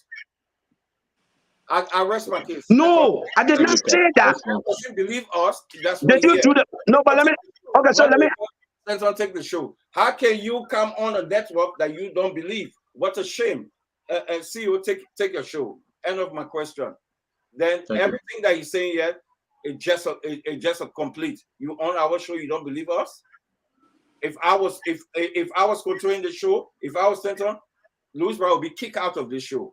You cannot come on this show and don't believe us. If I was running the show, I would stop the show right now and Louis Brown would be kicked out. Seriously. I don't know why you didn't go off. Can I react to that? Can I react to that? I would just please go ahead. Yes. So Eugene, I swear, man, I know you and your man been together for a long time in refugee camp. Can you explain it to him in Creole? This man we don't want any refugee camp. We've been together for the 70s. Now refugee camp. You cannot come. Usually if I go and support what you're saying, I would tell the CEO to even kick him out too. because you cannot come on a network, incredible network, and say that you don't believe this network. You cannot do that. I will not stand for that. This is a credible network, and I believe in this network, even though this network will hit the government so hard. But I still believe in this network. And you come on here and discredit this network. If I have this say, I will kick you out. And if Eugene follow, I will kick him out too. That game. Thank you, Kev. Thank you. Sir Matthew, your question, please. Okay. Hello, how you doing, Mr. Brown? I am nice seeing you again, Summer. Same here. It's been a long time. I know. Let me just say this, as we were talking about protests, I moved back to Liberia 11 years ago. So I was there for Madame's previous administration. And I have to say, every time the CDC administration gets a knee jerk at the word protest, it's so funny to me because I was in Liberia and there were always protests from CDC. We know about the casket carrying. We know about the the underwear that was painted in red to represent Madame EJS. We know about the tires being burned in the street. I've been in my car where people will come banging on the car and say, you know what, this is our car, we're coming for it. I mean, there were many protests, and I used to question Madame and saying, you know what, why are you allowing these people to just come and disturb us? Every time we heard CDC coming for protests, we get out of everybody starts staying home or finding a place to go. But again, protesting, peaceful gathering is a constitutional right. It may be uncomfortable for most people, but guess what? There's so many places that protest was necessary for some kind of reform. It's protest is like a quick way to put your demand out there for some kind of change to the system. So it's so confusing when they get this knee-jerk reaction. And I've been a part of a protest where they send the riot police for us. This was 2 years ago when a group of women gathered. We planned a protest simply because of the high cases of rape in Liberia. It was disturbing. Nobody was saying anything. We wanted to know what was the government plan. That was it. We wrote a letter. It took us 3 days to get together and decide, you know what, we're going to draft a letter to the president, and we wanted to hand deliver this letter to the president ourselves. We marched out. We stood in front of the Ministry of Foreign Affairs. We had the praying women there. These are our peaceful mothers. They came with us. We wanted to hand a letter to the president. We saw riot police coming. Riot police started coming. It was all women. Someone made a phone call, and I like to believe it was Cy Joseph, because he showed up, and when he showed up, told the riot police, this doesn't even look good. You need to go. And then he came and took us to deliver the letter to the president. But I say this to say, as I see people getting all nervous when we hear protests or we hear peaceful gathering, this is part of our democracy. Liberia has a young democracy. This is necessary. It was necessary when they were burning tires in the road and some of us were scared. It's necessary for a group of people to get up and say, you know what? We tired. We want to know what's happening. People are suffering. Children are getting raped. Women are getting raped. We need answer. We need somebody to address these problems. We need a plan. It's okay. The world is not going to stop, Kev. But my question that I wanted to ask Minister Brown, you know, he was minister, so I always refer to him as Minister Brown. My question I wanted to ask Minister Brown, and I want to sort of play the devil's advocate for some of the Liberians who are frustrated. There are a lot of people, Kev, who are frustrated. They are undecided. They're frustrated. They don't know. They're frustrated. They don't want to pay the price they're paying for rights. They don't know what's happening. I get phone calls every day from people who used to work for me who crying. And some of the people actually voted for CDC. Some of the people that work for me voted for CDC. That they're calling me now. Initially, I used to get in cheek and say, "What are you calling me for?" And I ain't government, but they have families. So I understand their grievances. Everything is not rosy in Liberia. But I wanted to ask the minister, there are some people who, you know, I told the guy, I said, oh, you know, there's a protest that coming out, the opposition are gathering, go. And he asked me, he said, what are they protesting for? What is the outcome that they're looking for? In so many words, what is the tangible outcome that we hope to accomplish when we go out there and peacefully gather to, you know, express our grievances? And two, my other question is, have we reached out to the legislature and tasked them with the responsibility of investigating what's happening just in this little 32 days that the president's been out of the country, and we've had this crisis with the census? Have we reached out to the legislature to say, you know what, are you guys doing your job? We have three branches of government. We can't continue to say, okay, the executive is not doing their job, and then we leave the legislature, who is supposed to sort of be the check and balance. So those are my two questions. So you're right. I should just comically start this by saying you can't be having knee-jerk reaction to rallies and protests, demonstrations, which are constitutionally guaranteed and democratic rights, when you're winning polls. Does that sit? If you're winning and you're confident about winning the polls, will you really be scared of people protesting and demonstrating or rallying? I don't think you would. In fact, you encourage them to do that. So you continue to display your democratic credentials. But the bottom line is, no, they're not winning. They're scared. They're so scared. They know that they have underperformed. In fact, that's been very kind to them. They have failed. They have disappointed. And you know who we expect to turn up more than any other party? Seditions. You know who's embracing this rally more than any other? Which party is embracing this rally more than any other political party? CDC. Seditions. You know, you have the highest expectation. It's you who get disappointed the most by failure. And some of these young people had so much expectation. They saw George as themselves. They saw his life story is such a remarkable tale. Many just projected themselves onto him.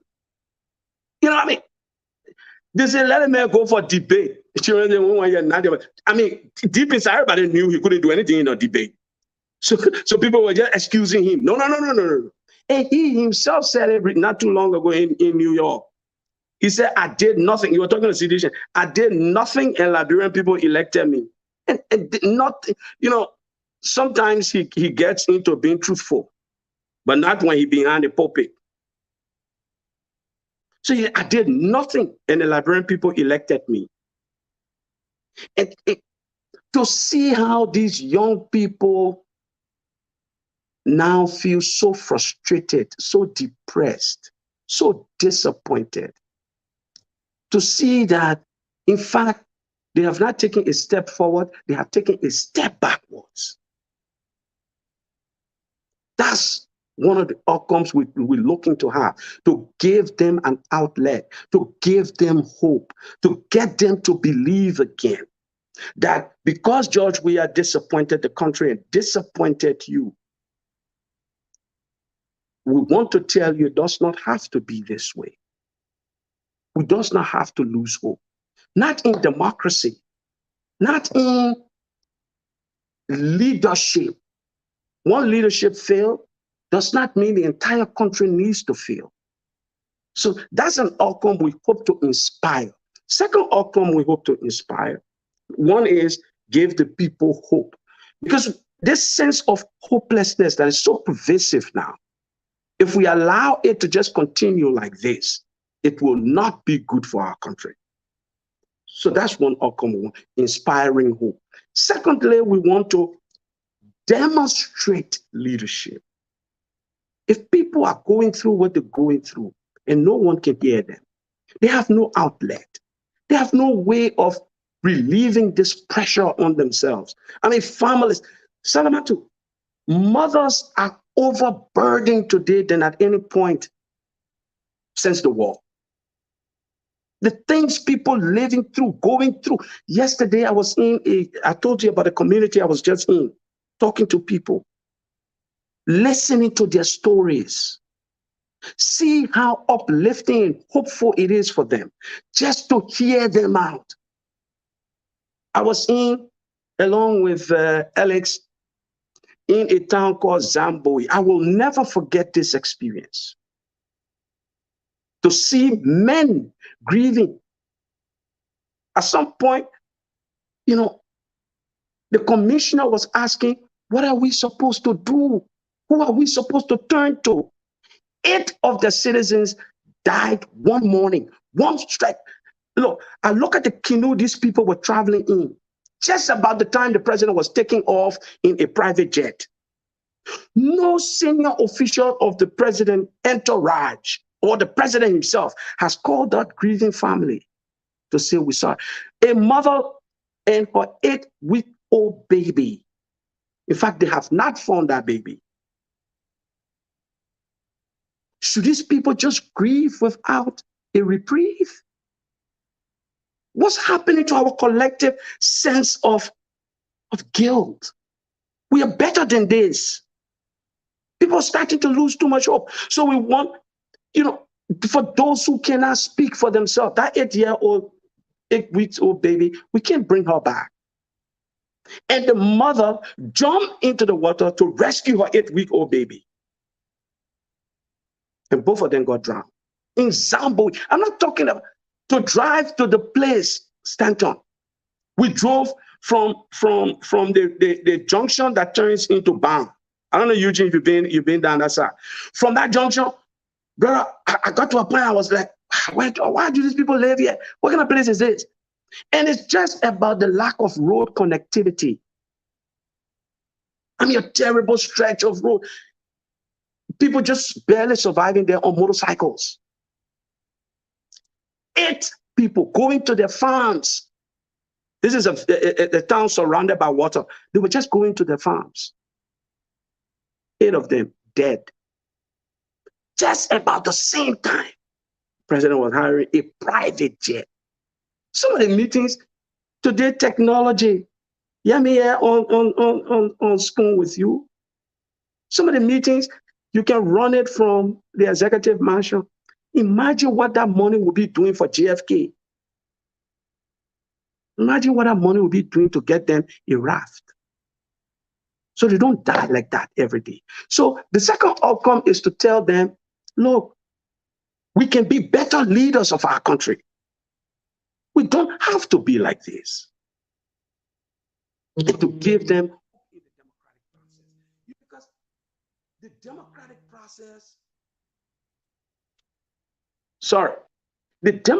process may not be the best system in the world.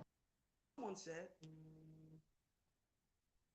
we do show me, like someone said, even if it is not the best, what is the other system that we could possibly have that will give human beings a sense of being somebody, being worthy?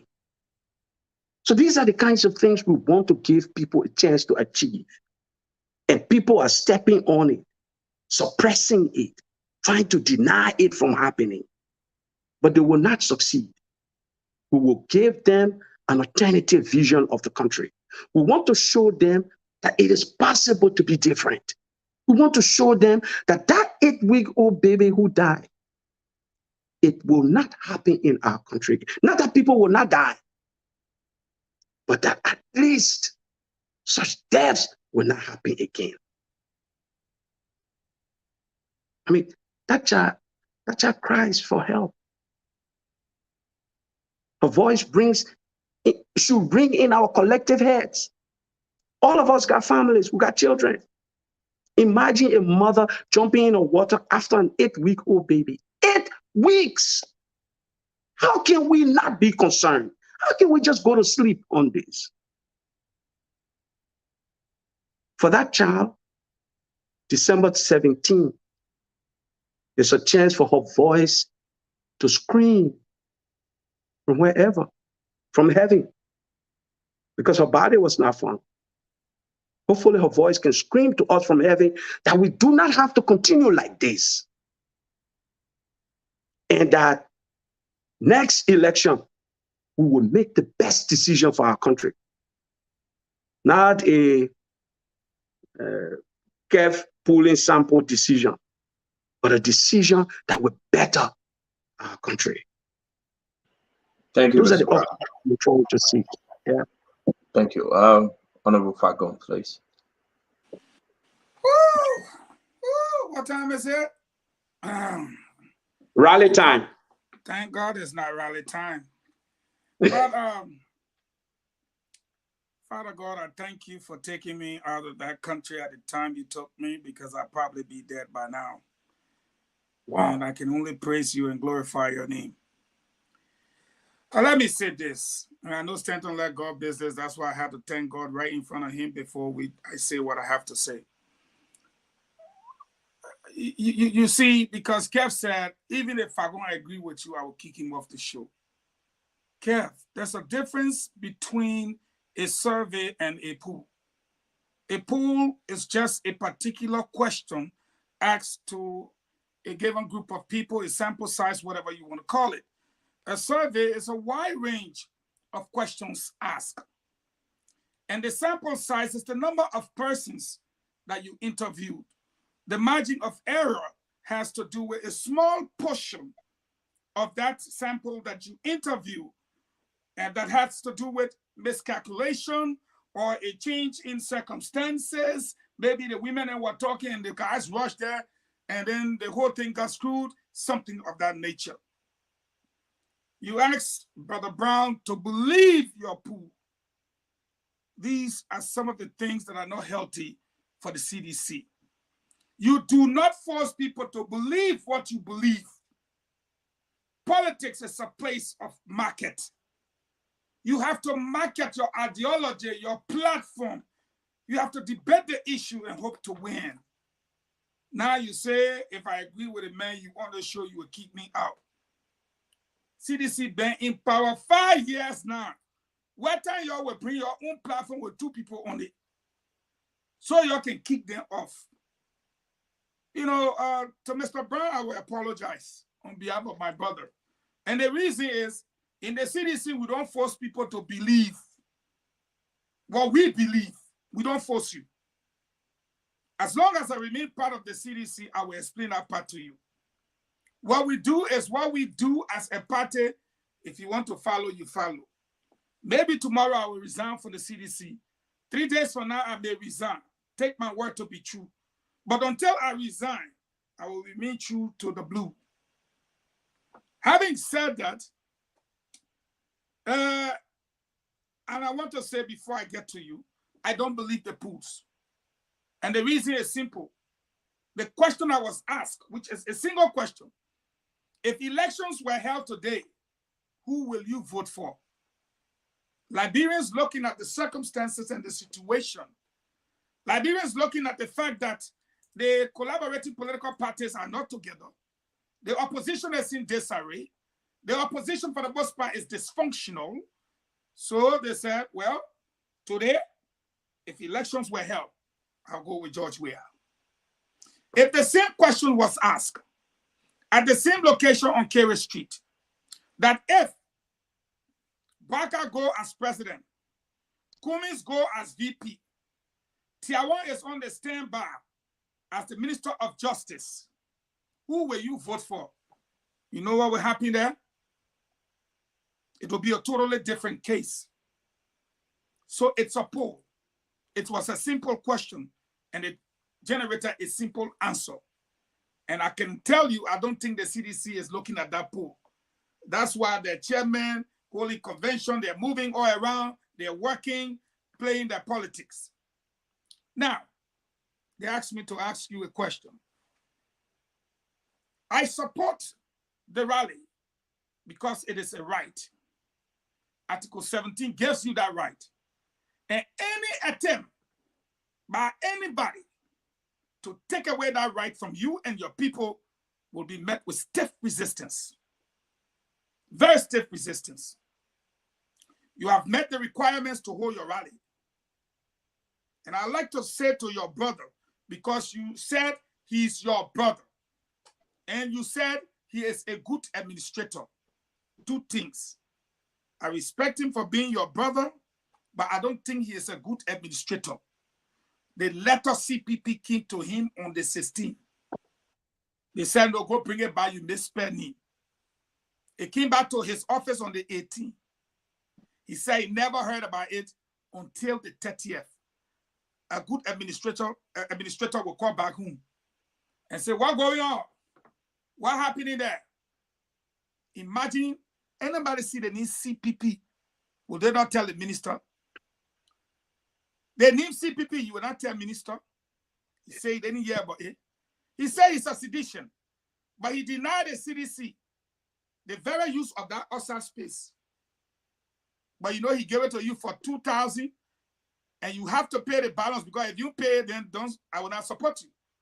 And you have to pay before December 8th, according to the document. Let me remind you. But I noticed something from your press conference. You call UPP. You call a gentleman name. The name you did not call, or some of what we expected, you got a UP. First of all, you got 21 political parties. Why did you choose to make it an ANC-led affairs where you got a handful of one or two persons, including myself, who will be giving you the support to stage your rally? And that's it. Did you reach out to the other 17 political parties in writing? And also, did you seek their engagement with regards to this rally? And I want you to be fair with me, because all I'm hearing is ANC, that one UPP guy, a couple of other people, including Eugene Fagona, supports your right to stage your rally at the complex on that day. Did you reach out to all the other political parties, civil society, the religious council? Did you reach out? So, you know, that's a very good question. And we are still reaching out. In fact, a few days ago, we had a very good initial meeting with a political party. I will not disclose their name because of the nature of the conversation we are having. But I can assure you, Eugene, that many political parties and civil society organizations, you know, sometimes people want things to get started. And, you know, they say even the longest journey begins with the first step. We did not write all of the political parties officially signature letters, because we didn't want to appear to be putting political parties in a box or putting them on record. If I was saying to you now, oh, you know, we wrote the UP, but the UP has not shown up, imagine what that kind of impression would be of the UP. So we want to be more responsible and honorable. We want to speak to people behind the scenes to join the effort, to join us. If you Have you say done no, that? yes, we're working on that. As I speak to you, we're doing that. As I continue to speak to you. Look, and what I also want to tell you, Eugene, is that the outpouring of support has amazed me. Has amazed me. By the way, this is Did you reach not, out to the CDC? oh, no, not directly. But let me tell you You also don't think why. they have people that are making $45? You don't think they have people that are suffering also? You don't think so? But I just told you, Eugene, that in fact, not formally, we didn't reach out to them formally, but I also told you that there will be more seditions turning out than any, because of the outpouring of support we're getting from the marketing association, from seditions, and we're finding out also people just need to know people are serious about what they want to do. When little Koji came out screaming and howling and throwing his tantrum and lying and talking all kinds of gibberish, it just sort of excited people even more. When people are angry, don't excite them further. Seditions are coming out. Now, will the institutional leaders of their parties lend their support? I don't think they will. So even if you wrote the CDC, I'm not sure that they will reply us and say, yeah, knowing that this is being led by the CPP. They will not, because then it gets narrowed to, let's do this and they say, for God so loved the world, he sent a man. He did not send a committee. Because sometimes committees can analyze, overanalyze, and then you get into, Union, and I hear you talk there one many times. Paralysis of analysis. The committee I want to ask my next question quick. I'm going to. Let me ask my next question before I forget. Please ask your next question. Yeah, here is it. Because I was there as deputy minister for 3.5 years, almost 4. When the collaborating political parties were 4 and the entire opposition came together, that was the battle we had to deal with at the time. Today, I'm not seeing UP. I'm not seeing ACO. I'm not seeing ALP. I'm not seeing everybody. Imagine June 7. Imagine bring back our money. Imagine the $25 million MOPA. Those were heavy-laden protests that came to our doorsteps that we had to contend with. And that's why I got upset with your brother for attempting, after we've dealt with multitude of people. Now you got the AMC along, and I'm speaking fact here because Liberty Party is split. You got the Nyomli faction, I don't know which one Salimatu in, and you got the Liberty faction, you got the Bility faction. Why you let the big chunking shot? Oh God, touch straight, man. You don't get. Liberty Party, Nyomli carries the majority of the party with her. And that is the Basso Bell and all that kind of sweet thing. Bility carries a small portion, but significant. At the end of the day, the ANC is in this marriage with Bility. That is what prompted my first question. And if you look at everybody in the country rallying for protests, and as a government, we allowed it, we escorted them, we battled the debate. Then they say ANC with Bility, a small group of people coming. Y'all become jittery, y'all have a knee-jerk reaction, y'all won't call police, y'all won't call the high water truck. What y'all doing? The heavy rain came. You didn't put bucket osa. Bucket, you didn't put it osa. The dew fall, you go open reservoir. And that's why I think you people will go ahead with your protest. But I want to ask you a question. Looking at bring back our money, looking at the $25 million bump up, looking at June 7th, with just the ANC now, and just Liberty Party, without, you say you're still working, so I'll give that to you. You're still doing your publicity, you moving around, rallying the crowd, good. But do you think you can put up at least 3,000 people? You just stop it, man. Stop it. My one. I alone, if I wanted to hold a protest against this government, that number insults me. Me alone. You know me. I'm so deep inside. Why you think people scared? Why you think people scared? Why you think they're reacting the way they're reacting? I don't know. Because if I was there, I wouldn't because they're scared. They're scared. Look, we will reach out to every and all political parties. In fact, now that you're on board, after the show, we got to talk about what kind of assignment and what kind of role you need to take to get this protest going. You were not this rally going. Tonight. You were not getting heart attack.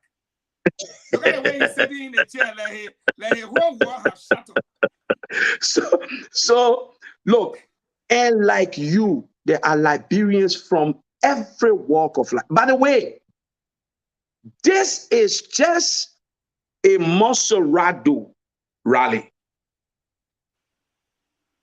It is being led by the CPP. Now, I'm not going to get into the long argument about the composition of the CPP, whether Musa Gay have or Yombli Gay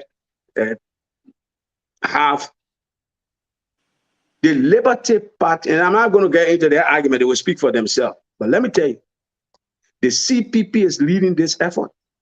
Liberians are embracing this effort. We will encourage political parties, we will meet with them, we'll encourage them to join. We will not spread it in letter because sometimes we don't want somebody to say, oh, you're embarrassed, or you're pushed in the bags. Letters, somebody said, be careful with the written word. One pastor to a dear brother of mine, be careful with the written word because you can't pull it back. I mean, I can speak here Sunday and say I misspoke, but when it is written, you don't want to box political parties. So that's a strategy we're trying to avoid. We know we can put ourselves. You got one more again? You're not letting me answer now. We're on good terms tonight, so go ahead. Roll. The people complaining on the feed, they say you're hurry and asking quick. My final question. If you look at the road leading from the ERWA hospital, correct. You can pass through the other way, go to Pinsville side or whatever you call it, using the rehab road. You want to stage this rally at the complex. When I was in government, you wrote a letter to the Justice Minister.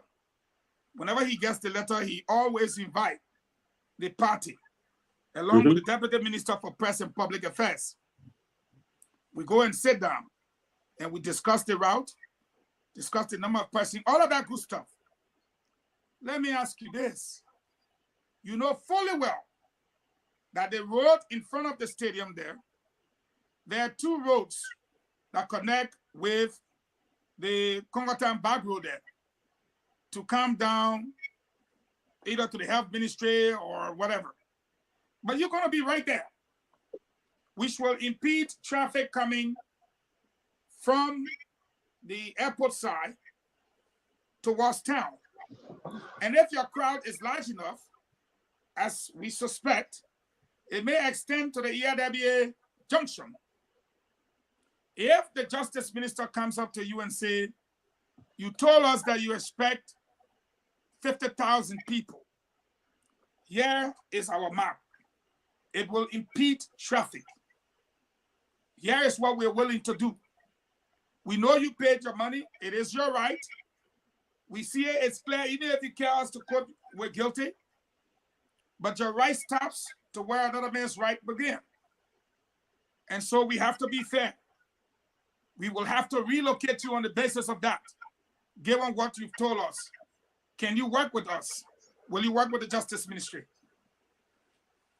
Oh, we are working with the Justice Ministry. We're looking to work with the Justice Ministry. But will we work with the Justice Ministry to not go to the stadium? No. No. I hope you understood my question, though. I understand the question. They said By the you way, have the right, you have the agreement, you have the paper, but here is what is going to happen. This road will have to be a true traffic, and that's the only way leading into the capital. We are afraid with 50,000 people outside the stadium, you will impede the traffic. We're kindly asking you to relocate. Would you work with them on the basis of that? we will work with the Justice Ministry to protect our people, to get them in safely and get them out safely, which is a duty that this government has to the people. We ensure that that happens.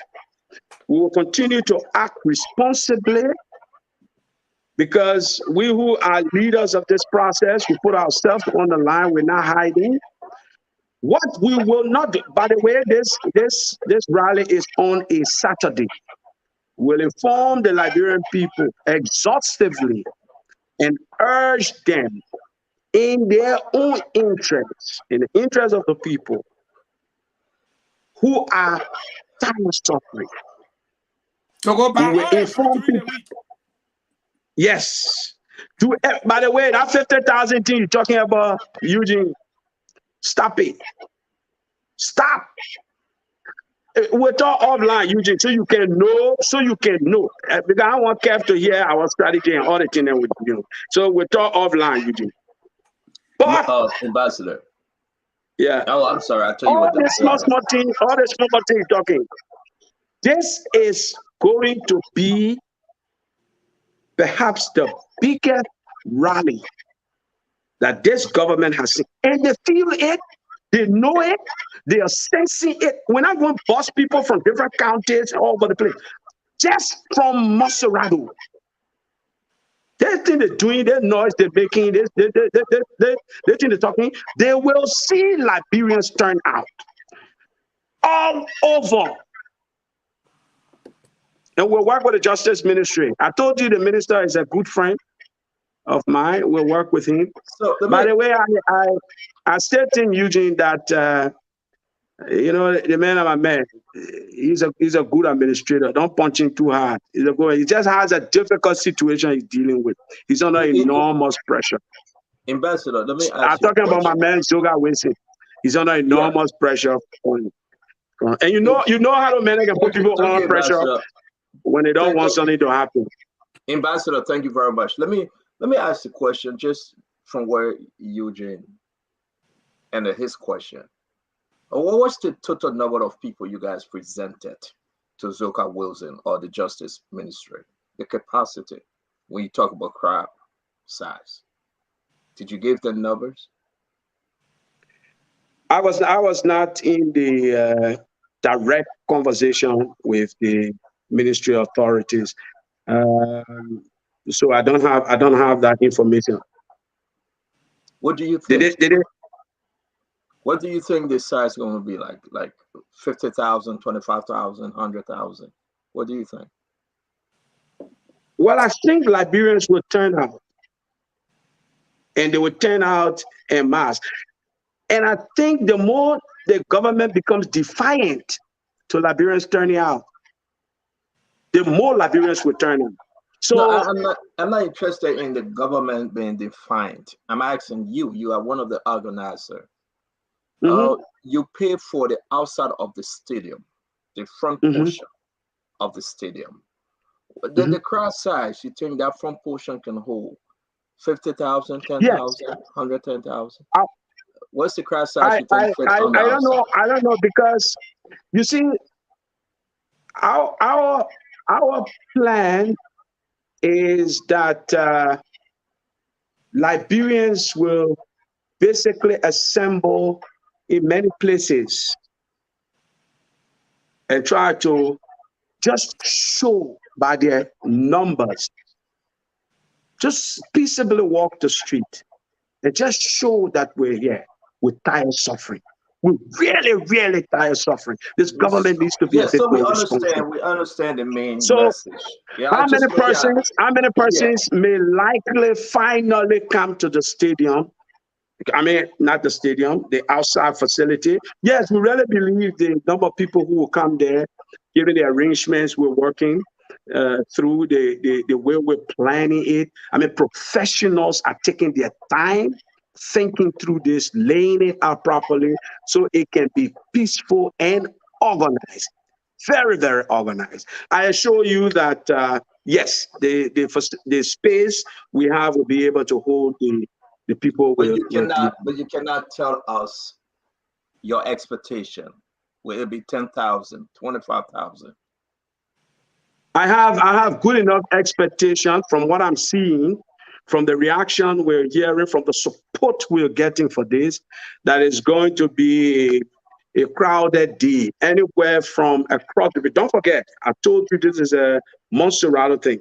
So all across the bridge will be crowded. So your All across expectation, Freeport, Cardinals Bay we Road. understand all of that, Mr. Brown. Do you think it will be 25,000, 50,000, 15,000? Give us something. You mean in total of the total entire size? place? Yes. Yes, sir. Oh, Yes, sir. I think that's an underestimated figure. But I think we have a contradiction here, CEO. I beg you. Honorable Fagon, hold on 1 minute. Just tell the Liberian people, the size-wise, what you, Ambassador Brown, is expecting. 50,000? Give us something. I'm not sure I'm understanding your question. How many people do you think? How many people do you think will attend this rally? Will turn out all across Yes. Monrovia? Yes, sir. All across Monrovia? Yes, oh, sir. I'm thinking maybe 100,000. And don't At forget least 100,000. All across Monrovia. Don't forget, you are also close to Magibi. So it will not only be just Monserrato, because you will not stop the Magibian from coming out though, because you are very close to Magibi as well, coming from RIAs, Menotes, Firestone. So probably people are going to join from that end. But my second question is that if you tell us today on this set that 100,000 will turn out, don't you think, going back to Fagon's question, I mean, obstruction of traffic, impeding on others' right to movement, don't you think? I'm not trying to do what others would do. Why can't you take that 100,000 to ATS, knowing very well 100,000 cannot, they will overcrowd the outside of this. No, let me finish, sir. Let me finish, sir, please. They will overcrowd the outside of the complex, and there will be no traffic flow. Don't you think it would be wise enough then, or to Fagon question, if the Minister of Justice asks you, can you relocate because you talk about 100,000 and the space cannot hold 100,000? So your question then is, don't let traffic be around the stadium, let traffic be in the city center. You just basically say shift the traffic. If you take the ATS, is that your reasoning?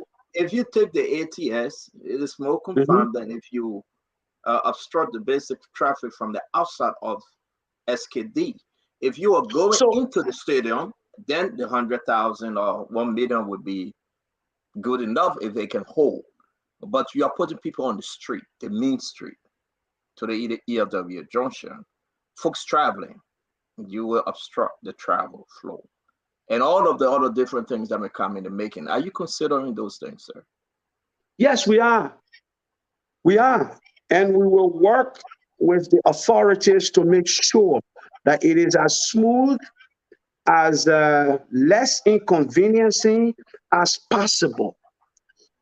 But the authorities need to also consider that those people who are coming out to walk the streets are doing so because they feel the need to do so.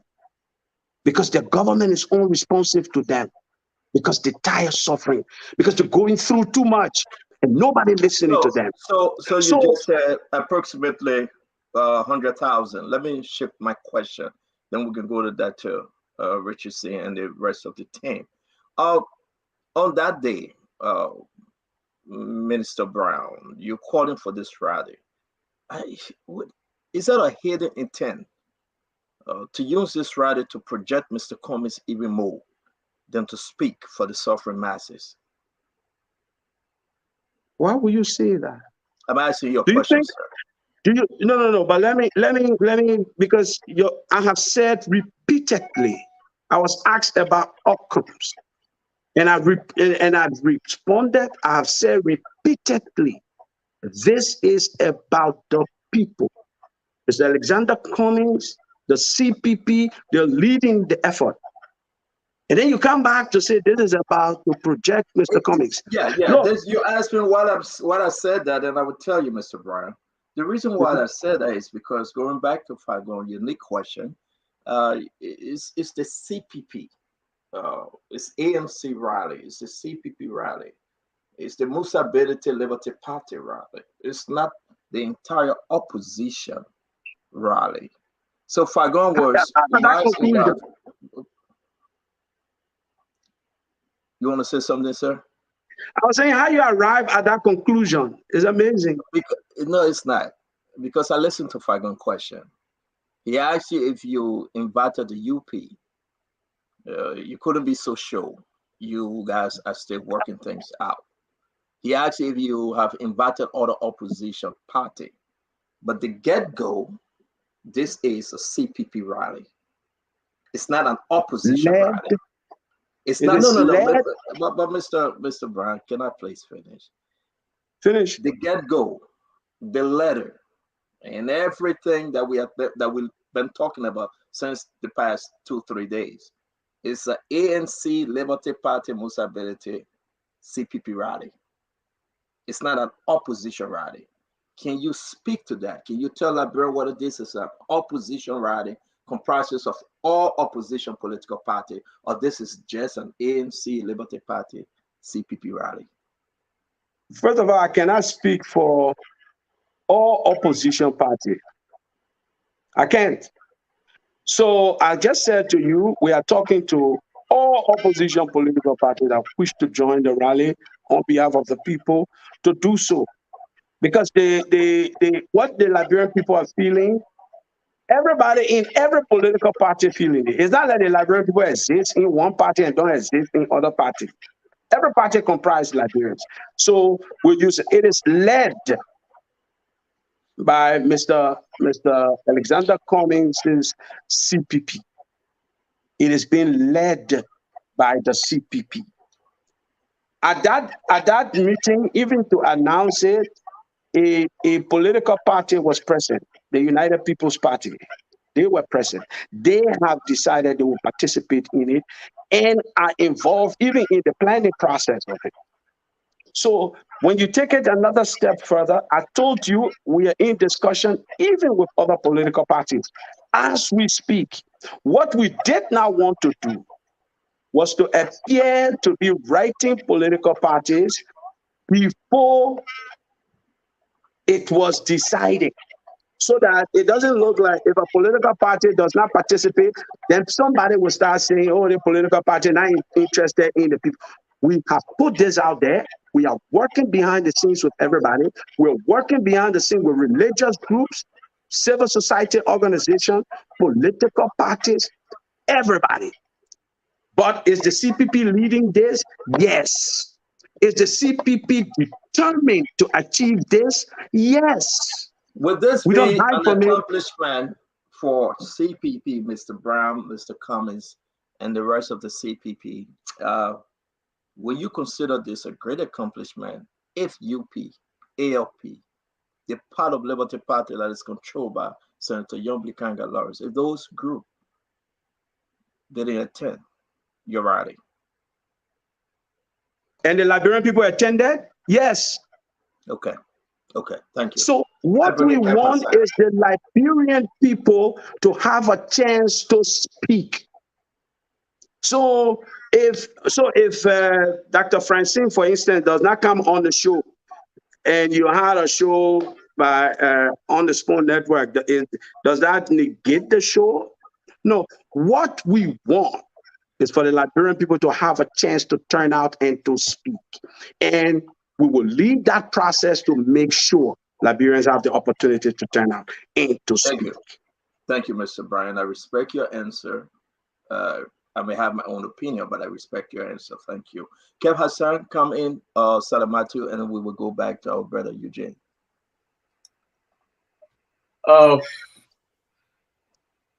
Former Minister of Information, Mr. Louis Brown, in I don't know if he's paying attention to what I'm about to say. Yeah, he I listens. am. Yes, he Okay. is. I am, Kev. I can multitask. Please go ahead. Okay, good. You know, at this moment, I will make it clear again. You do have your rights to assemble under our constitution. No one will step into your right. And this government will always preach that.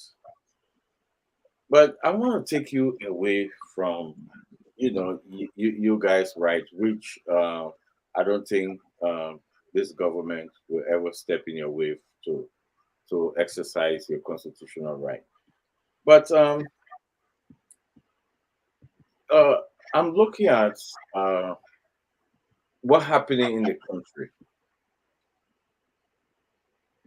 Jose Human Buckeye at this moment look like he's the one that the CDC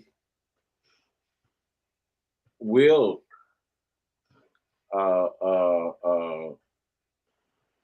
and let me put it this way, that is formidable to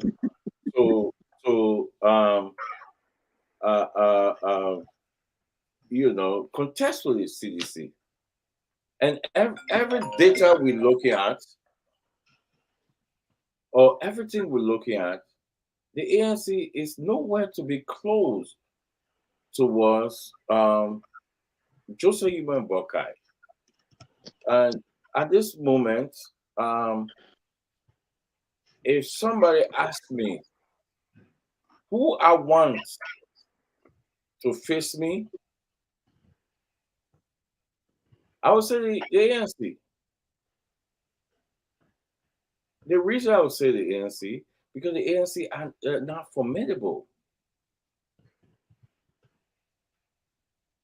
Why are you focusing on issue of focusing on George Manawia and leaving Joseph Human Buckeye, who is defeating you? And mind you, he's not even campaigning.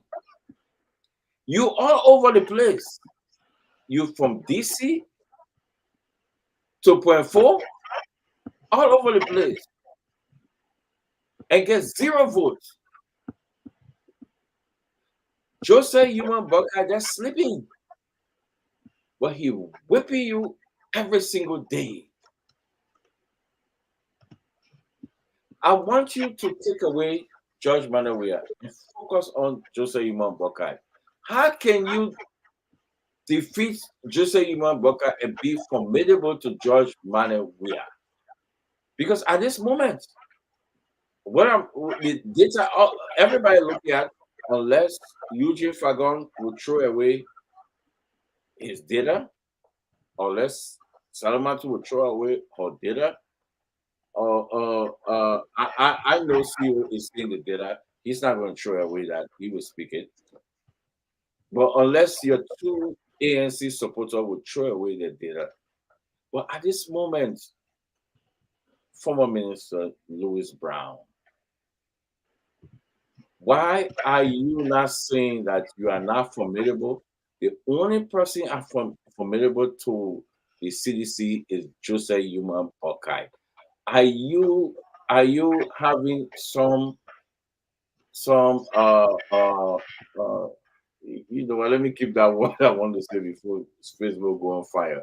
But are you having some I don't know. Are you giving wrong information to Cummings? Because because you know why I'm saying that? Because Cummings is clueless what happening in Liberia. It depends on you guys. Are you guys giving him wrong data?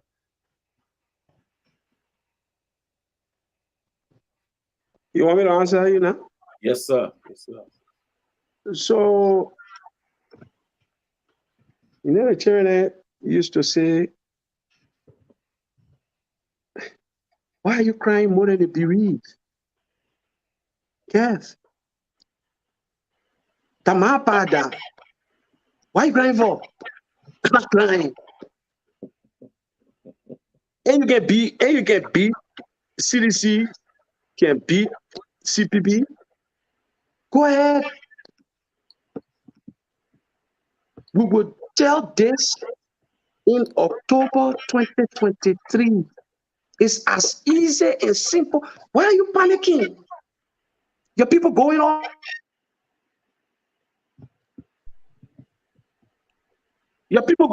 over the place, threatening me, calling Cummings names, lying. He desperate. He days. Louis Brown a rebel. Louis Brown that days. The other person that days. The other person that died. And you can say anything until you hear. As soon as they say CPP will lead a rally of Liberians. You say they're not opposition rally. Plenty people will not be there. So what be your issue? What are you crying for? You're supposed to be, your legs supposed to be up. It's supposed to be sleeping. It's over right now. I think you're Muslim, so you can't drink. But if you could drink, you get a glass of wine. Go ahead. You get polls that show you winning massively. Go ahead. Let your sedition leaders tell you the defections you are having, the disaffection, the dissatisfaction you are having in your country. Kev, you swinging in an office, in your home, in Maryland. Come in the communities here. Moba Molu just toured the country. Tell him to give you a report. You are in trouble. We will beat you like old drum. President Weah will have only one term. And this is the term. It will end in October next year. We will beat you like old drum. Mark it today. Mark it today. It's like a boxer going into a ring. And then he says, you know, my real opponent and the other man are a formidable opponent. But I need to deal with it, man. We're not formidable. But why the other man just keep talking? But if you know your formidable opponent, but deal with your formidable opponent. When you worry, where you crying for? Okay. We're not formidable to you. For time's No, sake, let me finish. I gotta answer you. Hold on now. I listen to you. We're not formidable as far as you are concerned. It's that easy, brother. Then you have a free ride to your 12 year. Ain't that true? So go ahead. But mark this today in the Quran, if you're Muslim. We will beat George Weah because he has disappointed and failed the people of Liberia. All the people that projected themselves onto him, they may love the country. They may, he doesn't even need to debate anybody. He doesn't even need to know anything about statecraft. He himself said, judge me by my decisions. One of his most recent decisions is to do what he just did. Okay. No, let me finish now. Let me finish. No, I will tell you a second question. But the point of the fact is this. If you think the Liberian people will let you choose your formidable opponent, sometimes I wonder, what are you respecting? So you're just living in bubbles. You're going to wake up and realize and smell the coffee. Ask Moba Mori. Ask Little Koji why they're petrified about this rally. Ask them before you come on the show. You will ask them. Okay. Okay, let me go further. Thank you. I want to say this. You 100% right to ask Moluba Molu. The last time I asked Moluba Molu of the data, he gave me a data of Lofa County during the senatorial race, and we won. So I trust Moluba Molu data.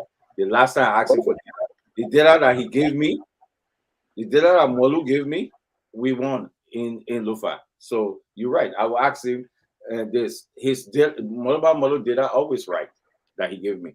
But let me say this to you. 1 minute. You see, Eugene Fagon, when in Bombing Hills, back then, he used to tell, Eugene Fagon used to say to me, there's a girl he used to say to me, this girl like you. Her name is Rolly. Oh, this girl love you. This girl like you. I used to believe that. We calling the people dollar near I used to believe that.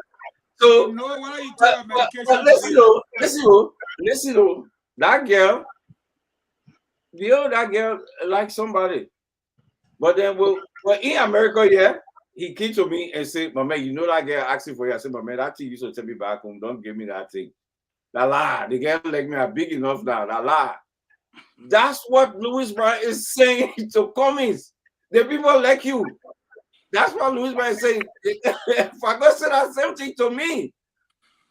Fagon used to tell me that guy, CEO, Fagon text me, say, my man, really calling you, my man, text the guy, say, my man, leave me that thing. That guy ain't like me. That guy get somebody. That's what Louis Brown, on a serious note, that's what Louis Brown is saying to Cummings. That the girl like him. The girl like you. And Fagon said that thing to me. He called me. Fagon called me about a couple of months ago. He said, my man, I talked to the girl, text the girl. I said, my man, leave me alone. So what am I saying? You're giving Cummings wrong information. But let me ask you this question. Let's leave that in. Let me ask you this question. Yeah? Former Minister Louis Brown, were you under any investigation under the TRC for economic crime? Were you under any investigation? No. So let me just answer your second question very quickly. No. I leave that second question.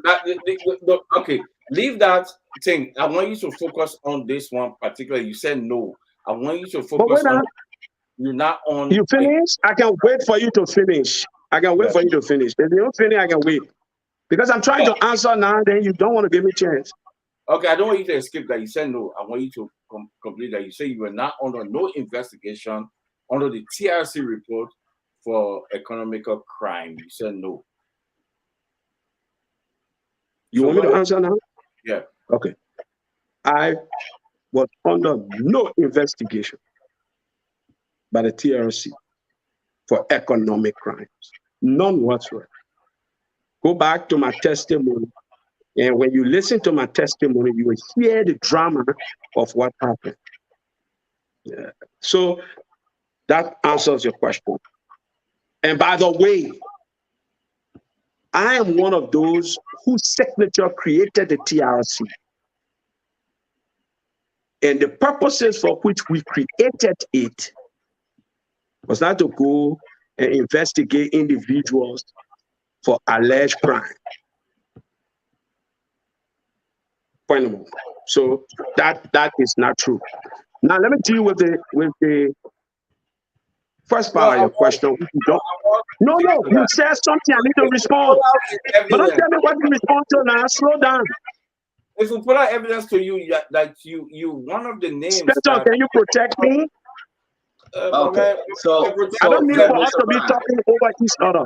Yeah, Mr. Bryan. Mr. Bryan. If you want a third question, I will ask Stanton to give you a third question. But I need to finish now.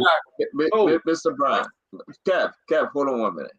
Mr. Bryan, please consider him to throw in a follow-up to that second question. No, but let me finish, then I will take his follow-up. Yeah, but please. I will even ask you to let him give a third question. I will. I'm Okay, hoping. okay. So you are I'm answering not his first afraid. question. You are answering his first Correct. question, correct? So the second thing I want to tell you, Kev, is that I know Eugene has been your friend for many years, but the example you just gave tells me that Eugene does not respect your capacity. Because when your best friend comes to tell you a girl who is not digging you, then he probably doesn't respect you at all. Maybe you even know how to hustle your Jew by yourself. So I don't know why you bring that kind of story here. Why you bring that kind of story here on yourself? That's And then you think, no, wait, let me finish. He brought his own story. You Stanton, you grew up in Nugutan. Your man will think you are mumu. And that man come to you to draw you about gay business. Then he bring it on your own show. I mean, I don't understand this, boy. Mr. Brown, let me say something. Hold on one minute. But my question I wanted to ask Kev though, did he actually give Eugene Fagon mad? Did you get Eugene Fagon mad to take to the game? Maybe Eugene Fagon said we're loving to that game. I will give that. No. Hold on one minute. I bet you maybe Eugene Fagon was the one I was loving to the game you didn't know. Yes. That was childhood friend. That back in the days. But listen, no, Lou's right. You're right. At that time, I didn't figure it out. But when he said that to me in America, I said, hell, the problem with you can never figure things out. Even at this stage of your life, you can't figure things out. That's the real problem with you. I figure it out. Eugene has known this from the time the both of you were small.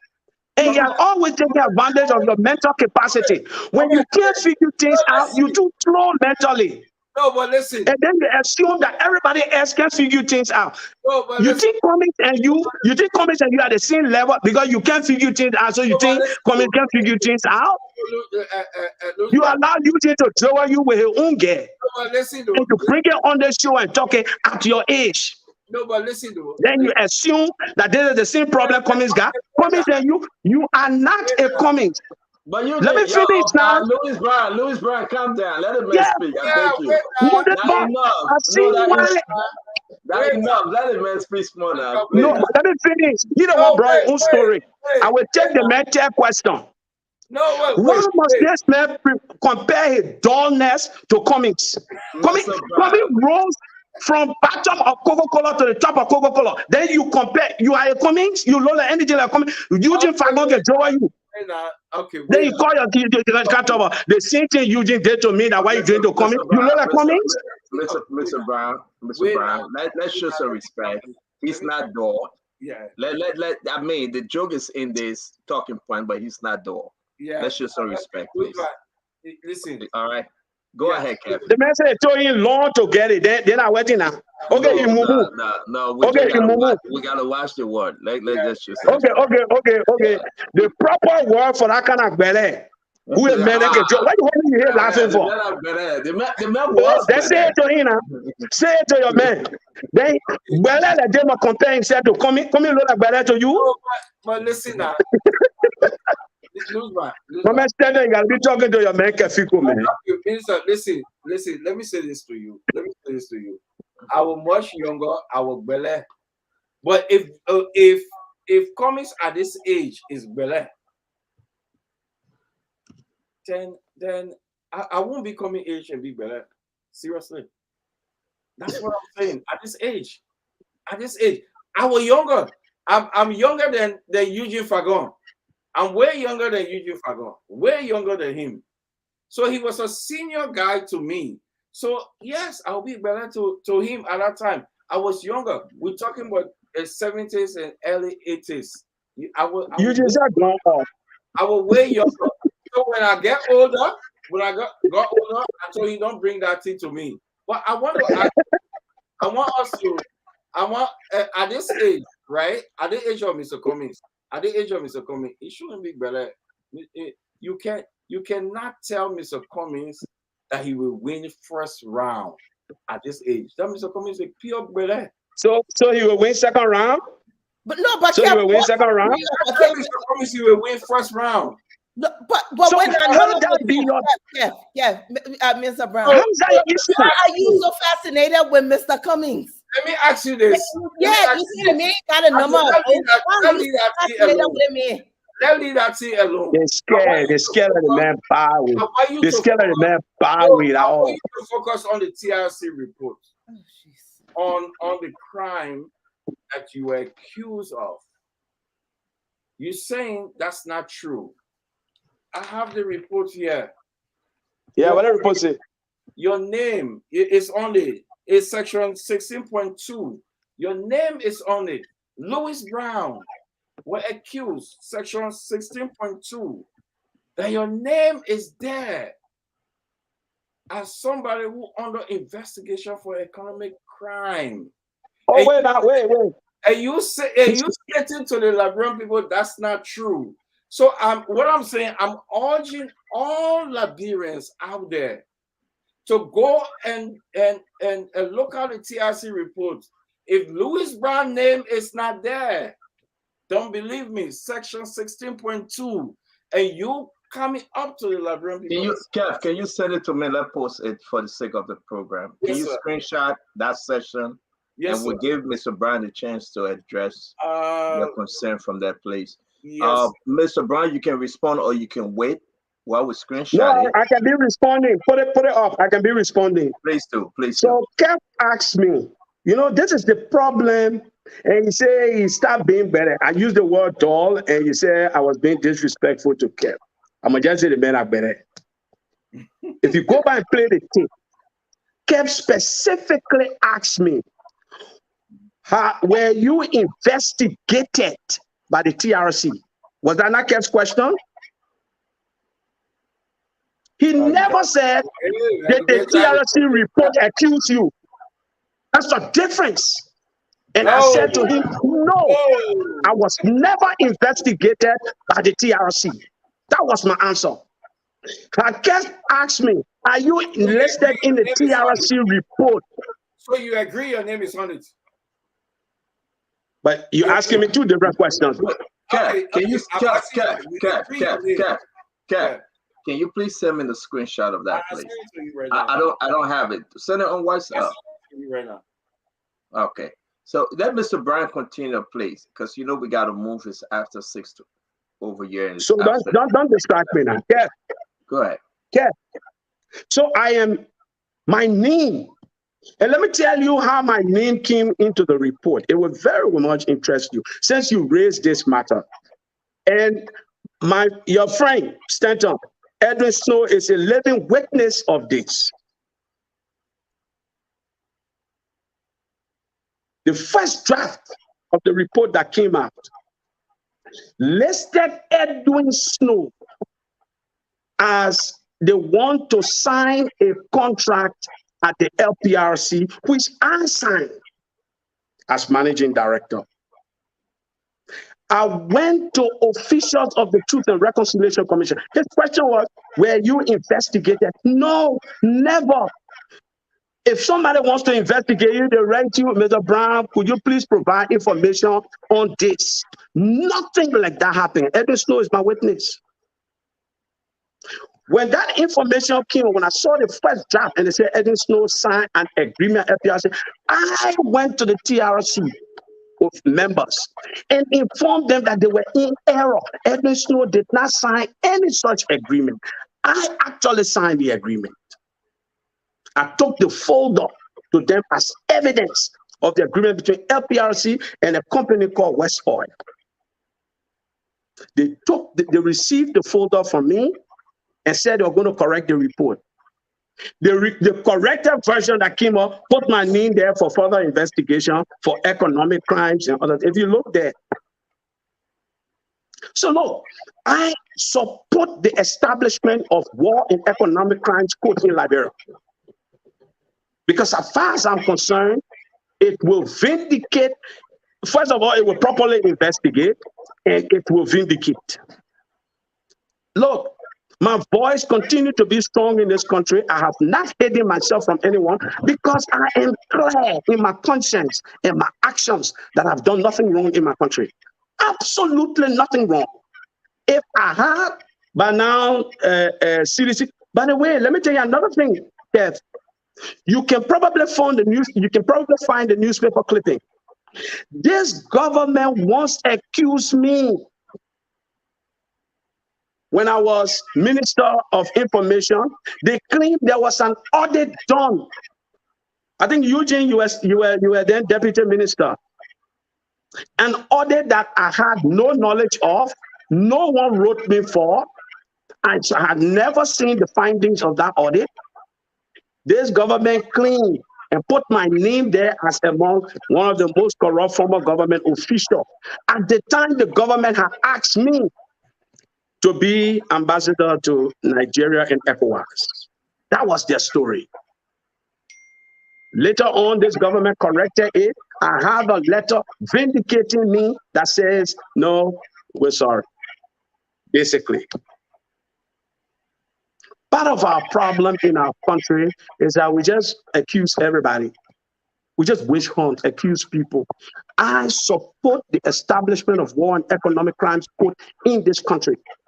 Because contrary to what many of you think and want to believe for political reasons, many, including me, will be vindicated.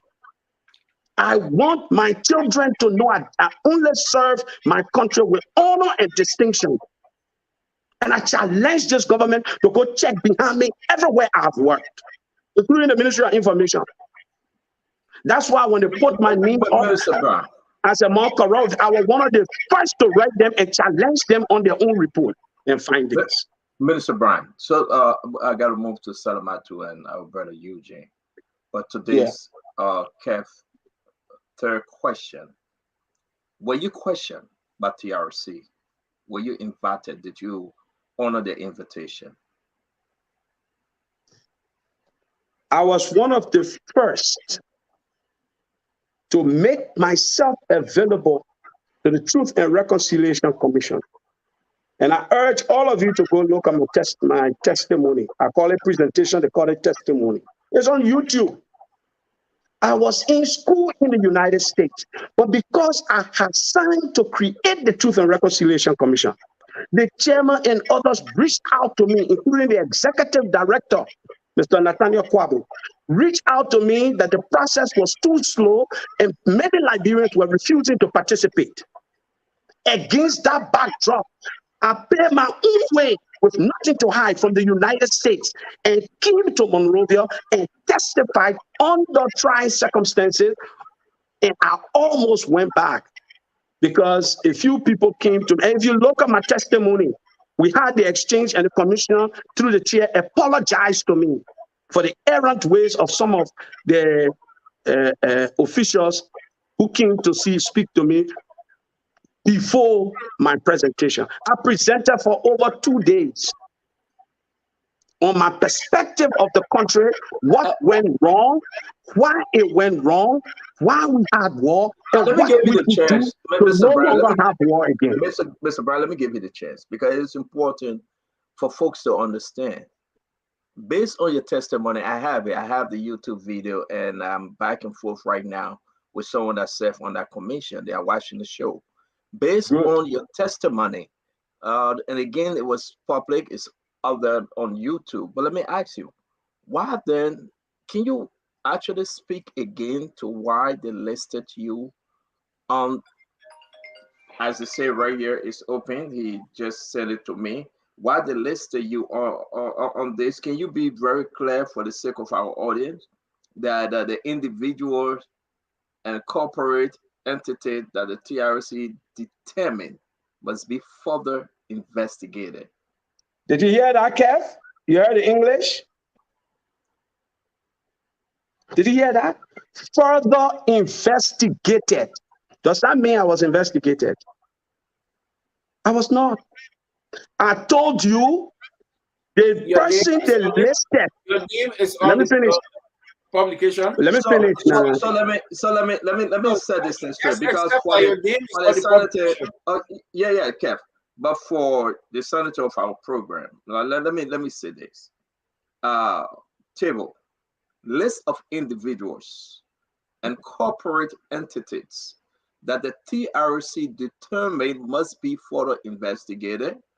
Ahmed Abdullah, Ahmed Ali Seth, Alim Siru, Ba Abraham, Bashi Hassan, Bashman Jamel. It goes down and it reaches to Brown Lewis. Further investigated. So that is to say, I'm in correct communication with whosoever one of your commission. They spoke to you and they are recommending further investigation. Now, Kev, hearing what we are hearing today, do you have one and final question? Because he wasn't found guilty. Okay. Can we set that? Can we set that record straight? Can we pull that clarity? You're 100% correct. It's an allegation.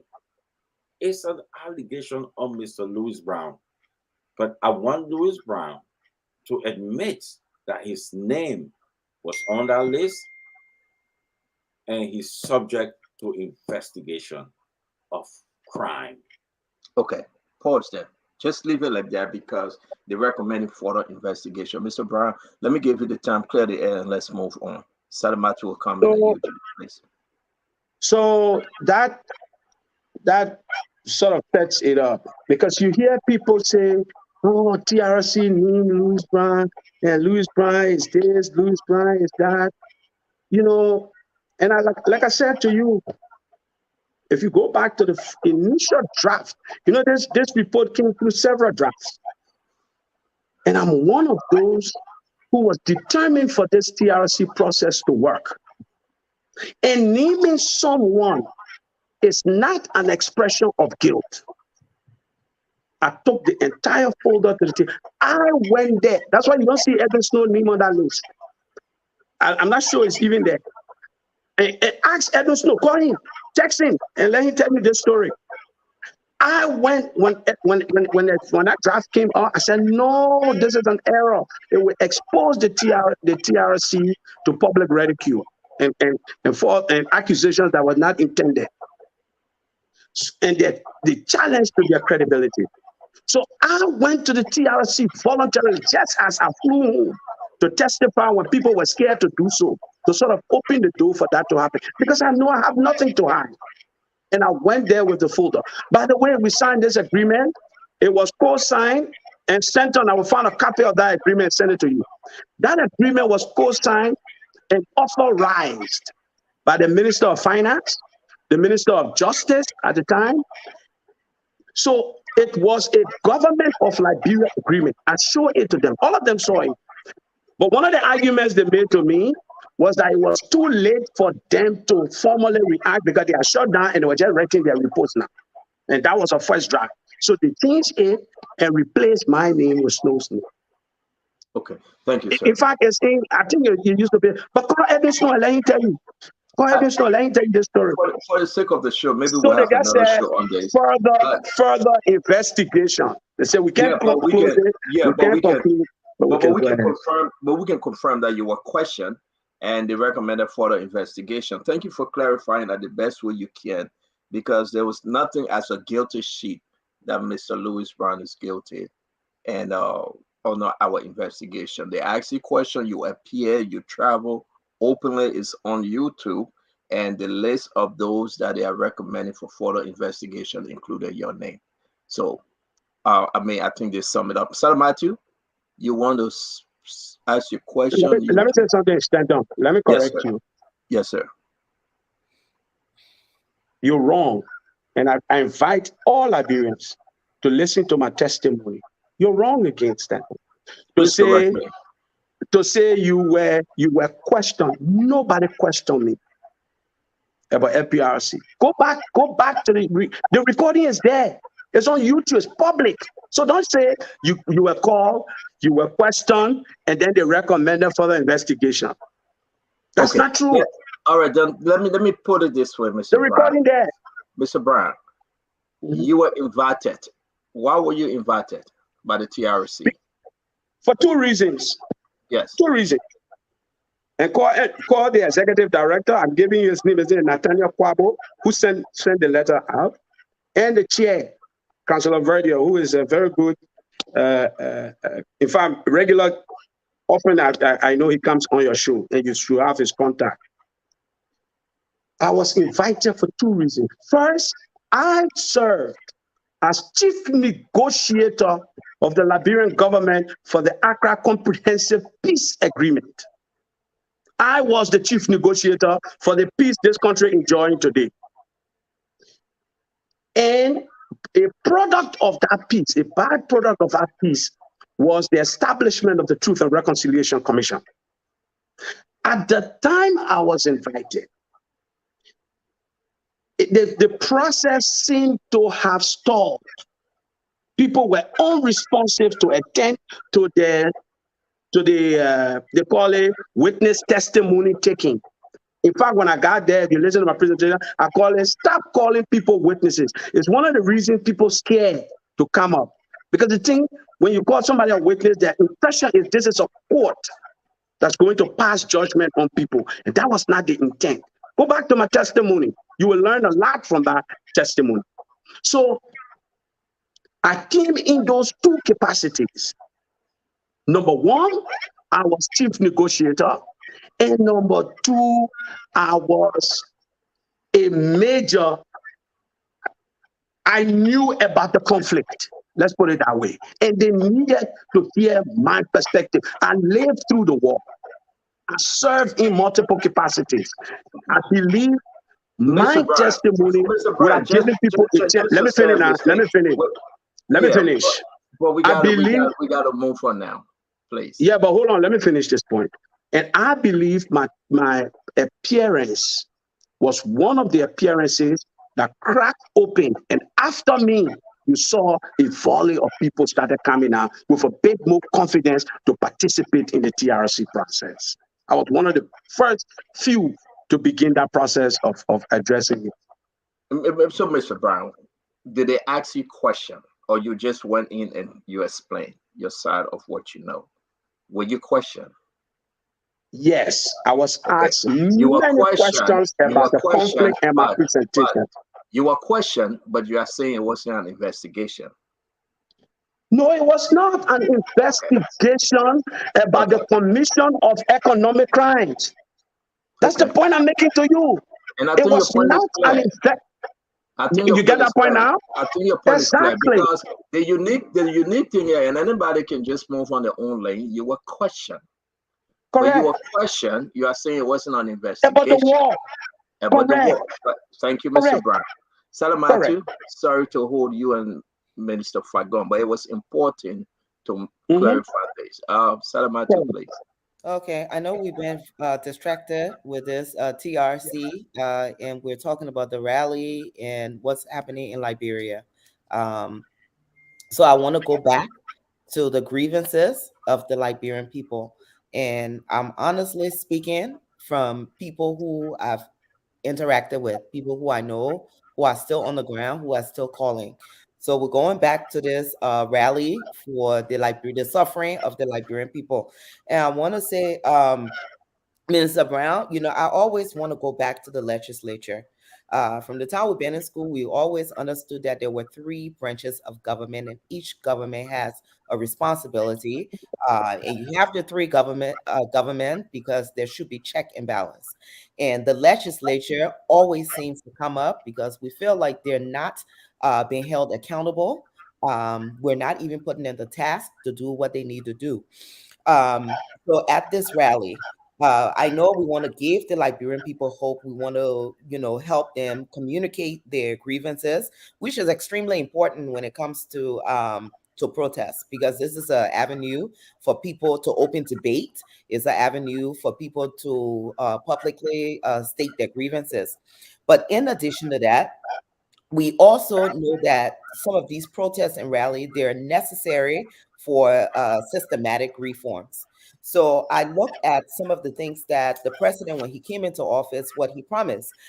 One, he promised to fight corruption. He promised to increase foreign investment. He promised to create jobs for the poor. And something that stood out was that he said Liberians would not be spectators in the economy. And I think that was a message to the Liberian business community. If you go back to a lot of the people, they will tell you none of these promises have been met. So, in the light of this rally, when we decide to come out and speak to the president about systematic reforms? Are we able to address a letter to the president, to the legislature, to touch on the issue of the rice incident? We know what rice now doing in Liberia, and we may be playing around with this situation, but it's very dangerous for a country, especially around the holidays too. So we need to maybe should we do a communication to the president or to the legislature regarding the rice incident, regarding a lot of our government agencies who are not functioning the way that they should be functioning. One in particular, the PPCC. And I know this because the government like the United States and some of the European countries, they spend a lot of money to bring PPCC to what it was. And right now, agencies like the PPCC are dormant. So address some of these agencies that are not functioning. Do we want to question the outstanding investigation on committees that were put together regarding the death of the auditors, or even the people who were sanctioned recently, the 3 individuals who were sanctioned? There should have been some kind of investigation. We're still waiting to hear what happened with that. Can we do the letter and include in that letter the field census that recently happened? A lot of us don't even know the importance of the census. We keep hearing it's in violation of the Constitution. It's in violation of the Constitution. Shouldn't the legislature be involved in this? Shouldn't we now be trying to question them and say, hey, look, why you're not opening an investigation into this? We also want to address maybe the employees, the civil servants who haven't gotten paid on time, who are behind in their salary. We want to touch on the issue of rape in Liberia. The numbers are increasing. We can't seem to have a plan as to how this has been addressed. Do we want to touch on that? Do we also want to touch on the status of a lot of the trade agreements that we signed? Some of these things, we don't bring it to the forefront, but it's hampering the economy. We signed various trade agreements. We don't even know what Liberia's status is in the African Free Continental Trade Agreement. Have we ratified the Continental Agreement? Then we go about talking about the barriers to trade.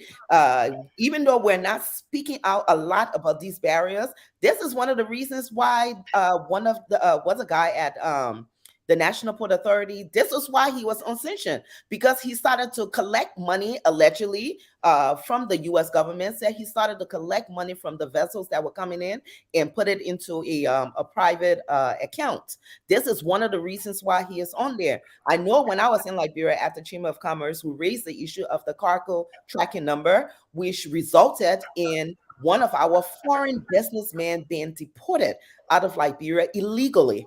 There's no paper trail showing that this guy was taken to court. He was given due process and taken out of the country. So when we go to these rallies, these are some of the tangible things that I'm talking about. And I'm collecting a lot of these things, one, from experience, from being on the ground and going through a lot of these things, and also from talking to people in different spaces. And they're saying, you know what, you got one person complaining about rice, you got another person complaining about what's happening at the port with the CTN, you got another person complaining and saying, you know what, there's no jobs here. This was one of our promises that the president made, that he was going to make sure he create jobs, that he was going to increase foreign investment.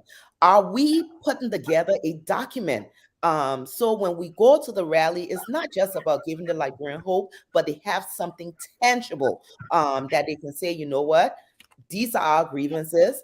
We out here to deal, but we will come back again and we'll keep following on this thing to help hold the government accountable for what they've been elected to do. I will stop there. That's a really good point. That's a really good point, Salamatu. And so we're working on multifaceted problems. And we're also working on providing the government a host of recommendations and possible solutions. But one of the challenges, Salamatu, with this government is it doesn't listen. It doesn't listen. At some point you ask yourself, in fact, we feel like on behalf of the people, we need to provide them this space to be heard because the government simply doesn't see, they see no wrong, hear no wrong, and probably know no wrong. It's where this government is situated. So we're hoping that a broad mass of our people to be able to turn out. Now, in such a setting, it is difficult to, come with that kind of layout format and say, all right, we're going to present. But long before that, and even after that, it becomes our duty as leaders of the process to follow through with the government. Look, the people turn up, the people are concerned about this, and we know you will not do a gym thing about it. You don't listen anyway, but for the sake of our democracy, we present you what the Liberian people have to say. We probably will look at doing that, and we will encourage people to begin to send in those who can, those who are strong policy thinkers, those who know what's going on. Begin to send in your suggestions in advance of the rally. You don't have to wait for the rally to be able to do that. We encourage all Nigerians to be involved with this, and because it is truly and intrinsically about the country. Look, we can't continue like this. Mr. Cummings said a couple of days ago. We simply can't continue like this. If we could just pretend that everything is okay when it is not, or we just pretend that nothing is wrong when everything is wrong. You mentioned PPCT. Let me tell you, people are now concerned whether or not we'll have these elections on time. Just, part of the schedule was that December, I think 15 or 16, voter registration should have started. Today is the 3rd. We're not even clear as yet which company will buy the biometric equipment, when they might be able to do that for us to begin this process of voter registration. We're not even clear where the census is going to be. What the credibility and integrity of that outcome report will be. And these things have implications for the conduct of free, fair, and credible elections in the country. Especially the census, it will determine whether the election is itself legitimate as far as the House of Representatives is concerned. We don't even know if the government has money, the way they're spending money to travel, the way they're traveling, whether they have money to give to the Electoral Commission to do their jobs. We are in trouble. This country is on autopilot. That's the best way I can try to describe it. Hopefully, when Liberians gather and talk about the circumstances, people may wake up, because people like my friend Kefiko, I'm borrowing the way Stanton can call him, they likely get moved by crowd. When they see plenty people, then they panic. Oh, it looks like they think it's serious now. But everybody just sitting down, everybody just rolling. The men ain't care. They don't care at all what people going through. So I will invite you, Salamatu, work with us. Eugene, I'm extending to you an invitation as well. Kev, this is a Liberia project. Stanton, I know you guys gotta be independent sometime too, but this country is hurting. The decisions are too poor. There's no sense of leadership, none whatsoever. 4 people get involved in an accident. And, it is as if the people are tone deaf. 4 people get involved in an accident. After 5 years, I'm hearing, I don't know if they've corrected this. After 5 years of your leadership, You take the driver and the security. You get a paracetamol. Somebody said at JFK. We hope nothing happens to the minister. We're praying for him. He's a good young friend of mine. But you fly here, you went to Turkey. If that hospital, that amount the president took to fly to Qatar, it could be spent on JFK. Then the minister in West would have been there. Like all Liberians. Look, I'm telling you, you go to that hospital, there are people that are there, that are lying down in places on the floor. Nobody's seeing. Some people even abandoning their bodies in the mortuary. It's tough and difficult for the people. And to see your president then be so wasteful and insult the Liberian intelligence. You meet the Qatari emir at the stadium, then you're having bilateral talks, and the benefit will come to the country. Why are you joking? Why are you disrespecting people like this? You know, if we don't do something for this country, all of us will get hurt by it, because this is the only place we have. I said on your show, Stanton, I said one time, I think it was to somebody, I said, I'm in Liberia because this is the only place I know. It's not because I can't live anywhere else, but I'm here. And if I see wrong here, I will speak of the wrong here. And you can call me any kind of name. Oh, the man a rebel. Oh, the man on TRT late. Oh, you got moral authority to speak. So all of that is just distraction. Total distraction. You get moral authority to lead, then lead the people properly. And then those of us who ain't get more authority to speak, when I speak. But people suffering, man. Stanton, how many persons you gotta send Western Union or money grant to you regularly? Your family people yet. People suffering, man. Let me ask you a question while we're bringing Eugene Fagon real quick. Wake up on the 17th, Saturday, bright, beautiful, sunny day. Marching towards the rider camp. The rider at the SKD front yard. You are barricaded by police, the Liberian National Police, all over. What will you do? It will not happen. If it do happen, what will you do? You know. I mean, I asked Zoga Wilson the question, so it's fair to ask you. Zoga and I, if you look at my TRC testimony, I said to you all, Dexter, the D in his name is Dexter. That's how close we are. Dexter's Zoga Wilson. He knows me in and out. My family, I know him in and out, his family. During the war, if you go to my TRC testimony, I talk about an accident coming from Maryland County on a hill with an old lady who offered us her hut. Zoga was in that vehicle with me when we had that accident and had that experience of meeting that old lady in her hut. Zoga has seen the pains of this country. Zoga knows better. Zoga knows in his heart that things are not right, that things are too far wrong. Zoga knows. The brother I knows, Dexter Zoga Wilson, he knows. We walk through the struggle together.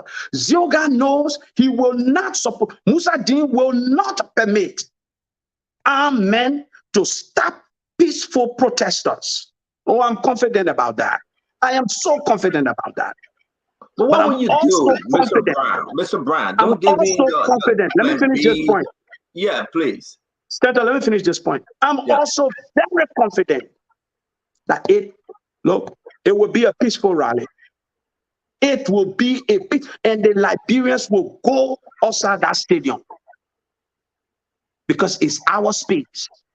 What will you do if you marshal your guys, those that are coming for the rally, driving, and Liberian National Police is all over on the outside?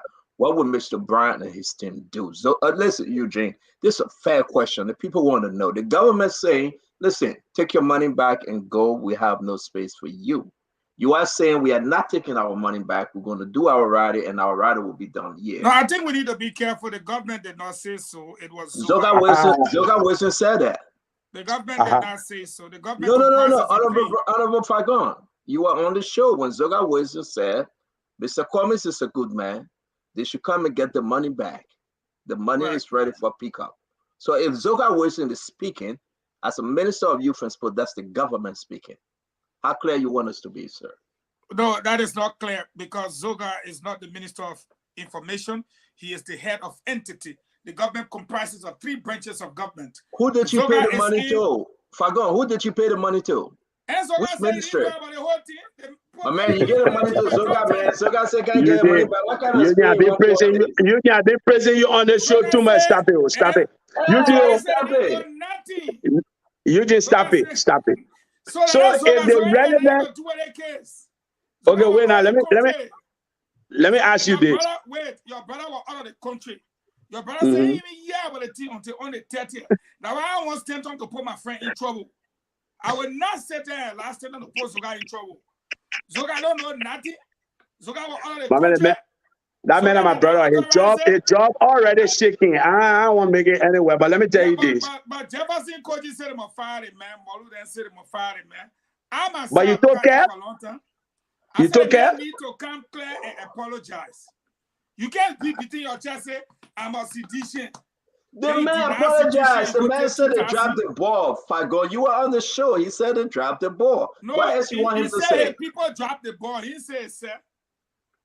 Oh, but Stanton, you know all of this that they're calling for the man to be fired. Then you are asking me if I know that the man going to be fired. That means also get that announcement that the man will oh no, that's not your mom. 1 year that Pijo got 4 tire. That means supposed to tell you. Nobody call for Nobody call for Zoka Wilson to be fired. Nobody. Look at that. Nobody. The man nobody. You know what? Nobody call for Zoka Wilson to be fired. President, I'm going to fire Zoka straight. You know, Kevin. Nobody said that. Hey, my man, Abi, don't say that, my man. You know, my man. Nobody said that, my man. Don't get Louis right. My man, you've been better to the man for long, so shut up, man. You've been better to your man for long. Shut up. You've been better too long. Even on the show, you better again. Even on the show, you better. Nobody said that. But he may say you were not there. He may say you know nothing about the team. He may say he had no authorization. My man under pressure. The man under too much pressure. It's for you. Nobody come for. I want to hold Mr. Brown on this one. And I beg Fagon, maybe you can help. I want to hold Mr. Brown on this one. Wake up Saturday morning, good sunny morning. Listen, the 17th, Labrador National Police in front of the SKD saying no to anyone that tried to come and hold a rally or protest. What will you do, Mr. Brown? I mean, maybe you don't want to tell the Liberian people your next move, your plan B, but what will you do? Because at the end of the day, probably this will happen, Mr. Brown. And Fagon know that he served. Fagon personally told me something that I can say on the show. When he was serving as Deputy Information Minister, he know the game, he know the tactic. What would Mr. Brown and his troop do, saying that the Labrador National Police, my sister Salamatu saying Rara Gear standing there with all the bazooka? What will you do, Mr. Brown? So, Stanton, I can only answer you this way. Point number 1. The Liberian people will peacefully assemble outside the Samuel Kanyado Sports Complex on December 17, 2022. The Liberian people will expect that their government, through their security agencies, will honor their right to do so and protect them while they do so. We will not change venue. We are not planning to change venue. And before the deadline, the Ministry of Justice. What place? Justice. Zoga Ministry. What's Zoga Ministry? Youth and Sport. We get their balance. Now, I urge the government to act responsibly by doing their jobs responsibly and professionally. Even people in the police are tired suffering. Even people in the police, these people running around trying to incite and mislead people that somehow they can disrupt, they can distract. I urge the government not to listen to them and to do the right thing for the people of this country. The right to peacefully assemble in public spaces. And we're giving the government sufficient notice. I want to close with this warning as well. That which happened here on July 26, 2021, and we have seen happen previously in other attempts by Liberians to peacefully assemble, will not happen on December 17th. It will simply not. I don't know how clear I can be about this. I am so confident, my dear brother Stanton. I If know your BBC crew will report cover over it. you, they will ask you straight, what if it happens? What will you do? Look, and my answer will be the same, Eugene. It will never happen. And if it happens, I'm what will you very do? confident. You want me to deal with hypothetical. I am clear about what will happen. What will happen is that the Liberian people will assemble outside the sports complex. I urge Yoga to appeal to a boss man to find a way. Yoga is a good minister. He's a faithful servant of President Weah. To And fire if in a Zoga because the negotiation, the people government want to say you assemble will cannot, not be fair to Zoga. if in a So you better negotiation just with leave. you, the government Come say again? you will not, if in a negotiation with you, as is customary, the government say you cannot use that space, what will you do? There is no reason why the Liberian people cannot use their space that they pay for, that was given to them. We will not permit this government So you to are treat prepared to the use the Liberian people outside. so disrespectfully. So you are prepared to use the outside of the stadium, but not the road. Because that's what you I don't know pay what for. You pay I for don't the know what you're outside of talking the about. stadium, but you did not pay Yeah. for the streets. But nobody What will do you pay for answer to street. that? Nobody will pay for street in peaceful rally, brother. Nobody can pay for the street. The street owned by the people. So then the government say other people have the right to pass on the street. So yeah, was But what other we're gonna people do. always have the right to pass on the street, And they say including you those cannot who go will on be that street. marching on that day. Let me let you finish, then I will clear it up so Yes, people can understand clearly. so people can understand. On your receipt, you paid for the exterior of the stadium. You did not pay for Congotown Back Road. You did not pay for EAWA Road. You did not pay for, you said people will be across the bridge on the street. You did not pay for all of that. You paid for a confined space. Now, other Liberians will want to go about their business plying the street. The government said to you, your space is too small. Your crowd too large. Let's reach a compromise. You will still do your protest, but not at the stadium. Will you insist That's that my you question. must occupy the space around the stadium? And the government says to you, okay, if you insist, take the space around the stadium. If you come on the road, we'll enforce the law. What would you do? What is the law? I told you, Musa went to Columbia University Law School. Very good friend of mine. I'm playing the devil advocate here. That road is for the public. Yes. The government should protect. You can block, and you get in trouble with the law. No, wait now. That is why we wrote the Ministry of Justice. Let me finish. Let me answer a question, Adiji. You're not a BBC journalist today. No, You're I'm my being a ally. devil advocate because I've been in the chair before. I've negotiated these things before. So let me answer you now. Okay. So you see the roads. The reason we are writing the Minister of Justice, and we have written him, informing on that day is because one of their duties will be to help redirect the traffic and keep the public space safe. Voila! And that is what responsible governments do. You don't try to put monkey wrench in the assembly, peaceful assembly of people. We will also use the opportunity. We have taken a non-working day as a matter of fact, or at least on a day where most do not work. Then we are making announcements well in advance. Because if your argument will hold, there will be no peaceful assembly of Liberia in any street. Because that same argument can always be used. Well, we anticipate a crowd be loud and the street, everybody got to use the street. I don't recall any rally of the CDC where it was not done in the street. So for a CDC-led government to say we need cars to be moving in the street, we appeal to the cars. We tell everybody well in advance. All the drivers, we appeal to you on this particular day. That's why we are saying there are only two types of people in Liberia now. Those who enjoying, those who suffering.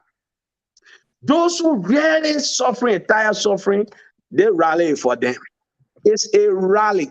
It's the government are trying to call it a protest. This is a rally, a peaceful rally.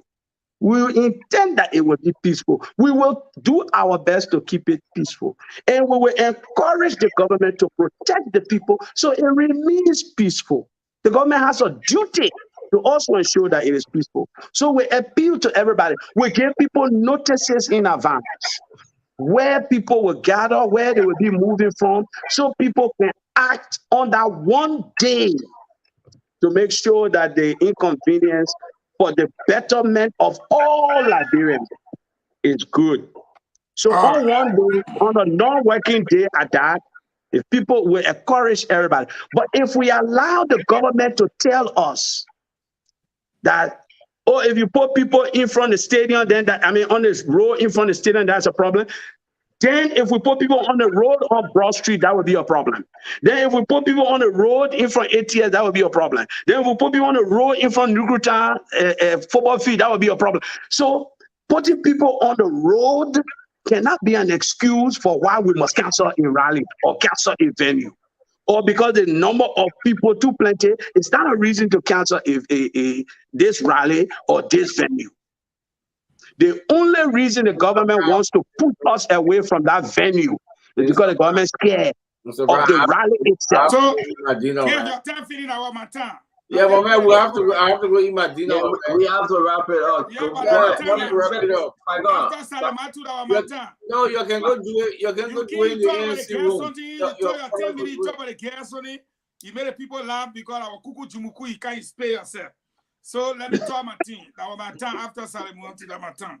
The man know you was paying yourself. He know you was paying yourself. Tell coming he was paying. No.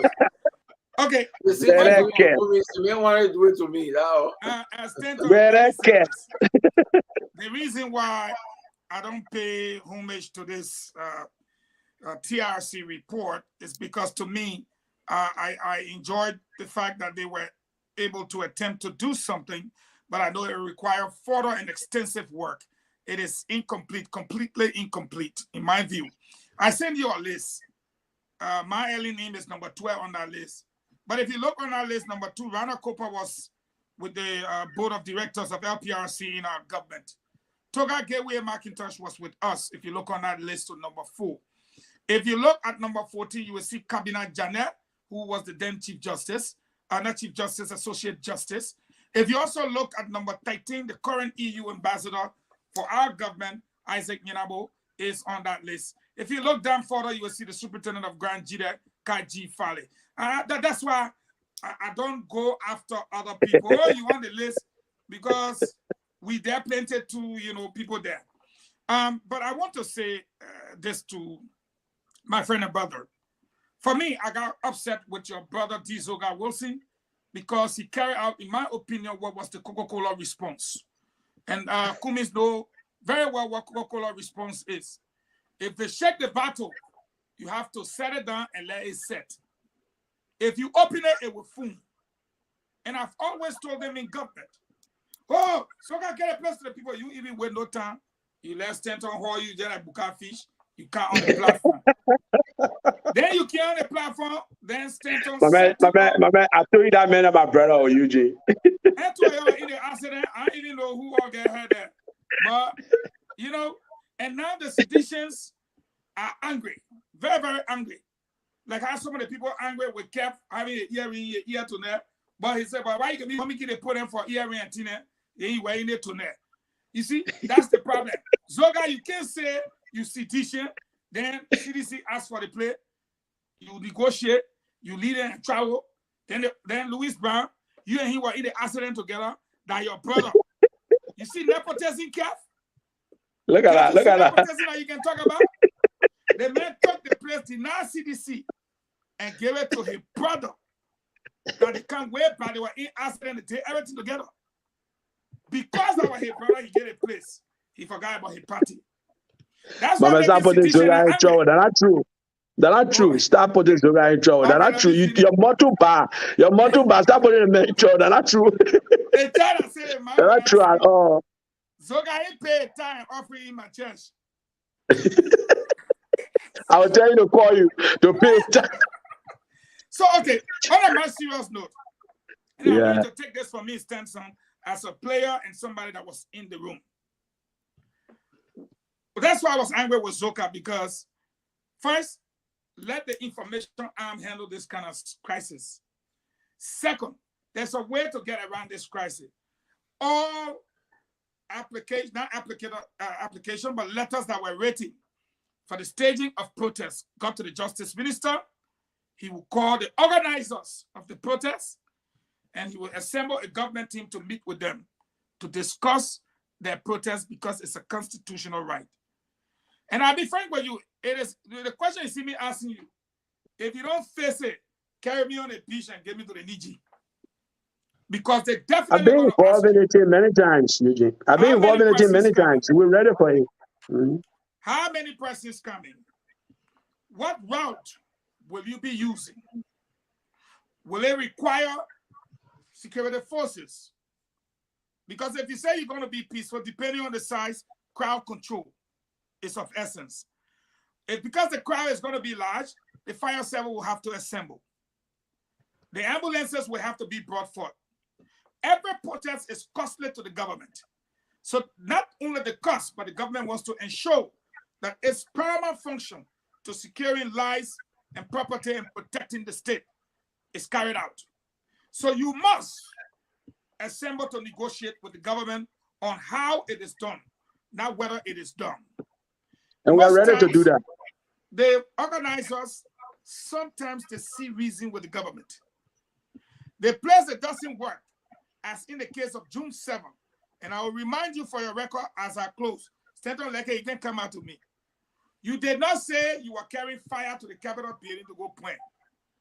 It was a threat to the executive mansion and to the Capitol building. You didn't say you were carrying copper and stuff. You said you were confined to the Capitol Hill. When you came outside and let copper and the big fire and people started misbehaving, the government was supposed to act. And by the time the government started the action, the government restored its misfeeler in person of the Honorable Eugene L. Fangon to handle the crisis with respect to information. That was when I was restored to the government. And indeed, people say, oh, they're using tear gas, they're using water truck. The debate was exactly what I'm trying to guide you towards. You say you were used around the stadium. So when you are at red light now, it will be your right. But equally so, the traffic, the rights of the others will have to be protected. These are the things you will negotiate at the table. And on behalf of the Liberian people, I hope you will do so in good faith, on the honors of the fact that the rally is going to be peaceful. And I, for one, as a sedition, I support your rally for 3 reasons. 1, it is your right. 2, we have had bigger rallies than what you are about to stage. 3, Liberians deserve to cry when they want to cry, to call on the president if they're suffering, to advise the president and to petition the president.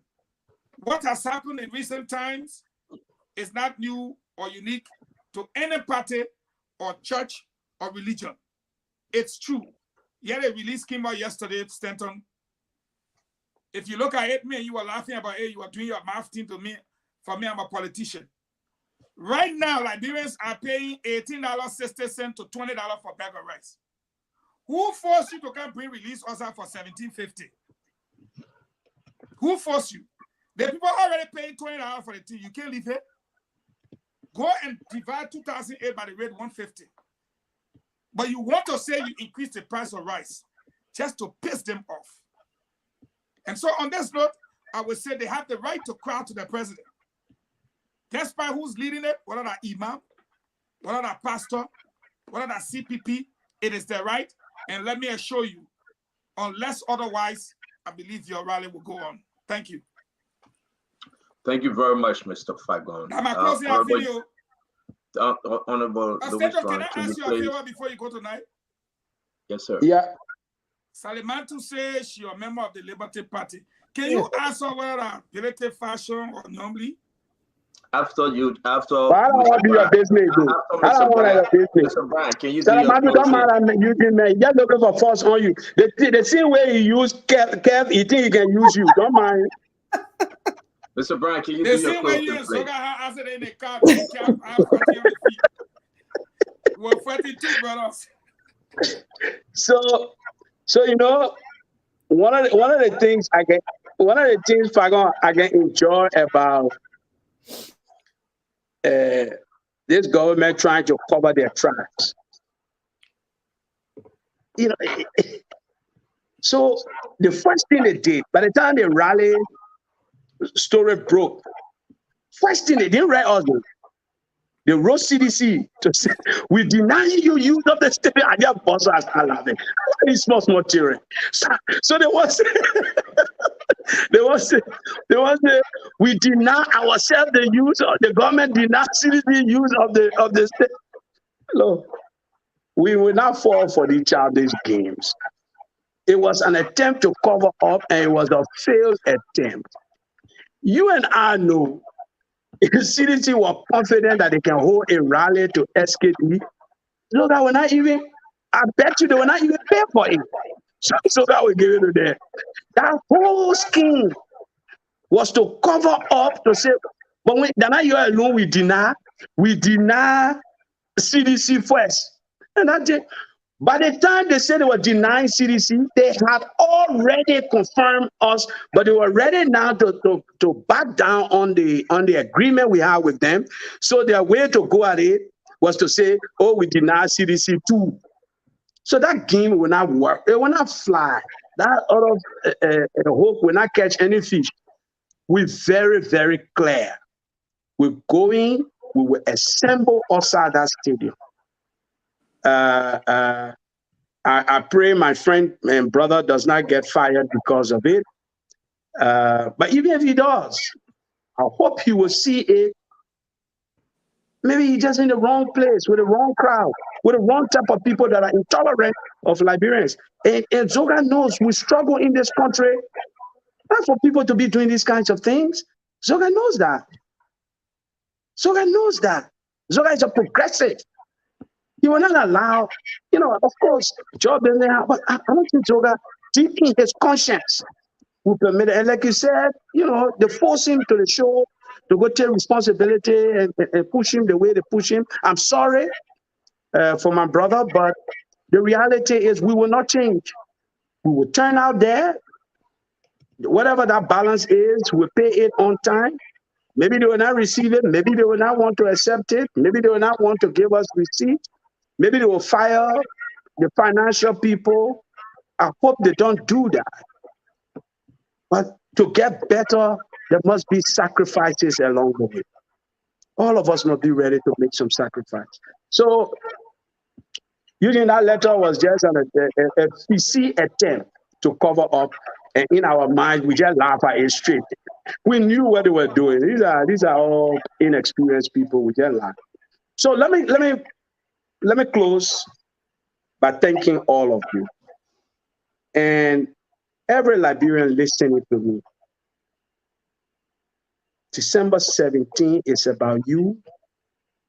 It is about our country. It will not be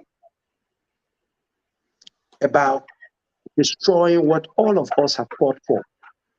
It is about reinforcing it. We got to live by certain standards and certain creeds. It is not enough for people to just complain about the problems in the country. People need to complain privately, as I wanted to say, about the problems in the country. This government needs to listen.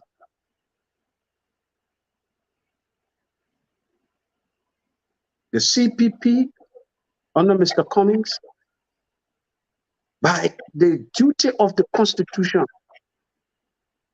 is also assigned a right to be a vehicle through which the Liberian people will express themselves and will seek change and will elect their officials and will agree to alternatives. We are providing the Liberian people an alternative set of vision that Mr. Cummings is flag bearer for. I believe he's a better leader. He will be a better, more responsible leader for our country. He's beginning to show it now. I do not believe the ruling party should be choosing who it wants to run against. All the other men are more formidable men. Why you don't go deal with Boyka first? You go deal with Boyka. Ambassador Joseph Newman Boyka and the Unity Party is an opposition ally.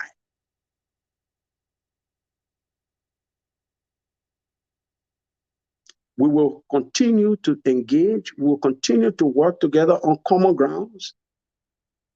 We see a common problem, and that common problem is the lack of leadership of President Weah.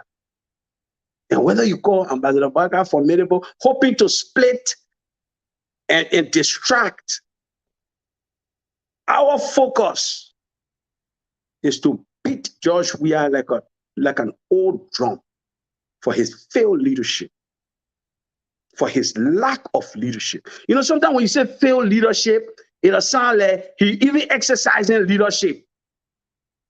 His is the absolute lack of it, which is causing Liberians to suffer, and many have ever done before.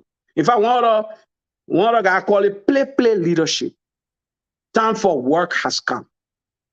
2023, after that election, 2024, we begin the work to repair our country, to fix this place. It is broken down too much. Salamantu, you talk about PPCC. It's not the only system of accountability that has broken down. Everything in this country has broken down. You talk about the legislature. The fish burst from the head. The example is so terrible. The man is sitting in a stadium in Qatar and he writes a letter to extend his trip.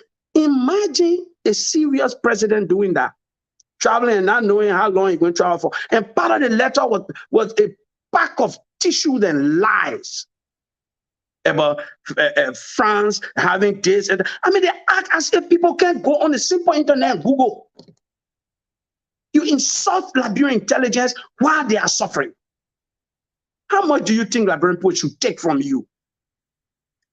The time, man. Just round it up. Amen. Yeah, okay. Thank you. Just round it up. This country will not comprise of social belly for too long. I know you like the thing I'm talking. Just round it up, my man.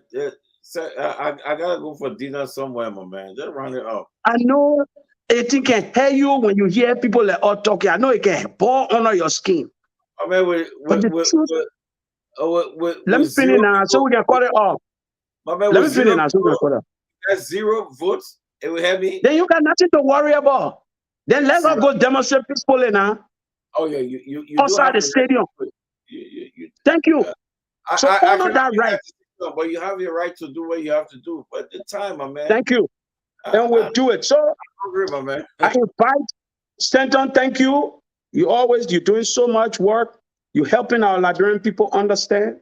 I thank you for it. Eugene, I'm looking forward to working with you on this rally. I don't have your number, but I will give you mine so you can text me. Let's begin to plan. Only one person I can give my number to, and that's Salimatu. Eugene. Anyway, we're on air. But anyway, that thing you did to Cap, you're not doing it to Salamatu yet. That guy no power. Don't think you get on like that. On the platform. Maybe you want to come on the platform.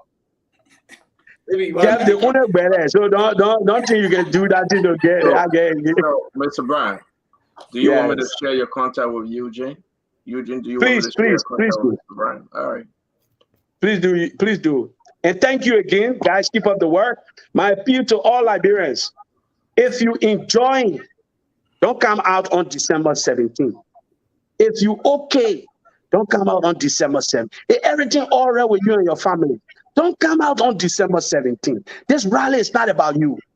This rally is about those who tired, market women, students, teachers, healthcare workers, people who try every day, but the government keeps making it harder and harder for them to succeed. In the face of this, imagine they just increase the price of rent, or like you just said, they just announced that they increasing it. The people doing our job, the turnout will be more than we even anticipate that it will be, because they don't want doing the job for us. So thank you, Stanton, and you're welcome. Good night to all of you. Salamatu, nice seeing you again. And Kafigo. Thank you very much, Mr. Brown. We appreciate your time. Have a good night. So, all folks, the best, we're going to be having Darius DeLone tomorrow, one-on-one with the CEO. We appreciate Mr. Brown for tonight. A very interesting conversation. The way forward for the rally, you call it protest, they call it rally on the 17th of December 2022 at the SKD. If confirmed, the argument was made. Folks, listen, stay tuned. We'll be discussing all the issue. But tomorrow, we're going to be having Senator Darius DeLone from Montserrat County. He will be one-on-one with the CEO. We'll talk about everything plus more. A lot of information. If you follow the Senator BBC interview, we'll be taking more questions and repeating those interview clips.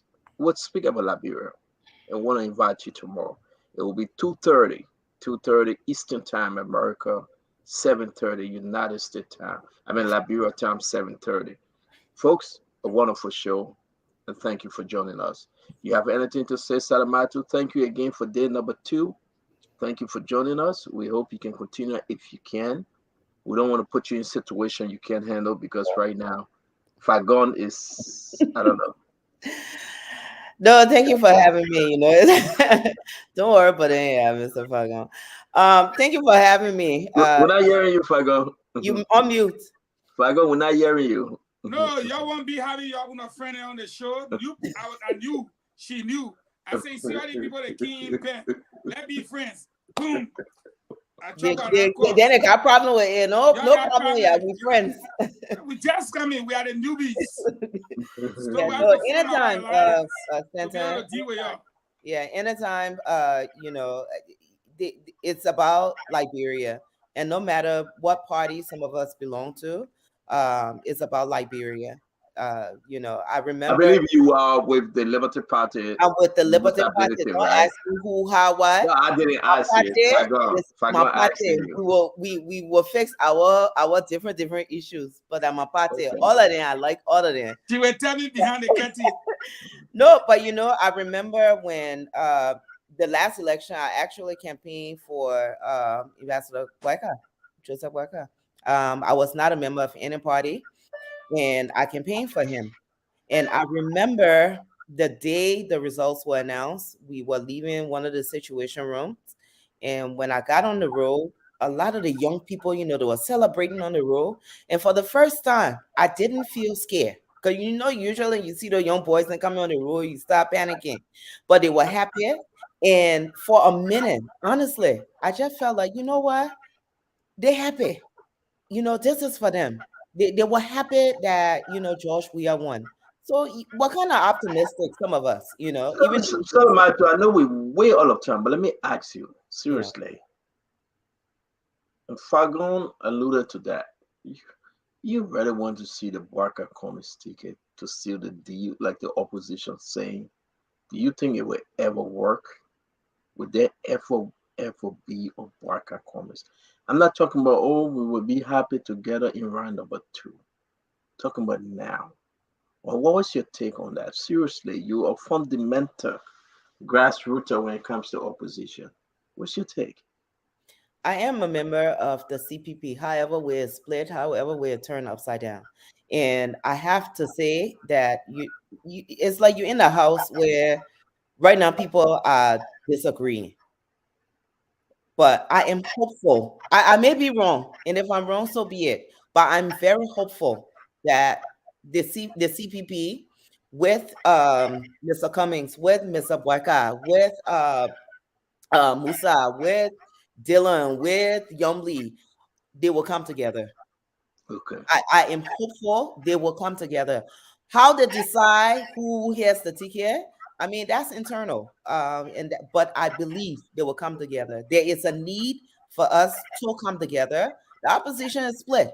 It's split every which kind of way. And when Minister Falcon asked the question about reaching out to the other parties,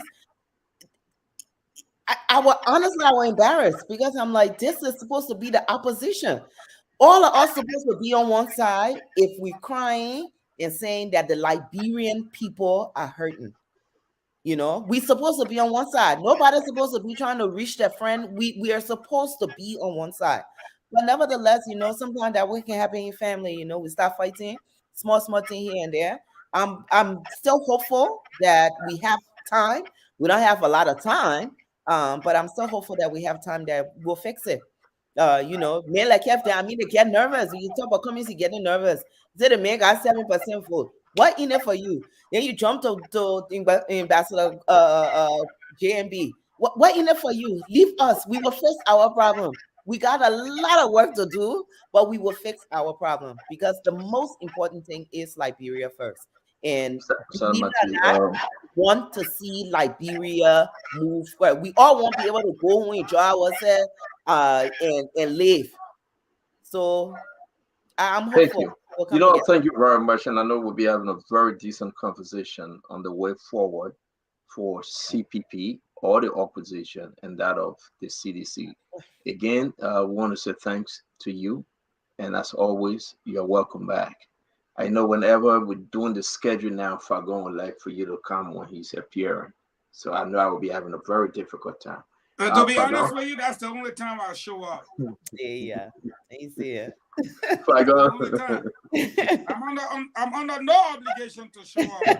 So if I'll be back. Yeah, we'll be back. You're right. We the two newbies, so I come in. We don't want to hang out with. Oh, look at Kev how he looking. Kev, the other guy said I should tell you that.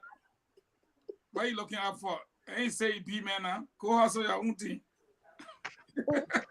I always face with the question, Fagon. I decided to put this up, Terry, and say, why in it for the CEO? A lot of people ask me this question. Yeah. There's nothing in it for me.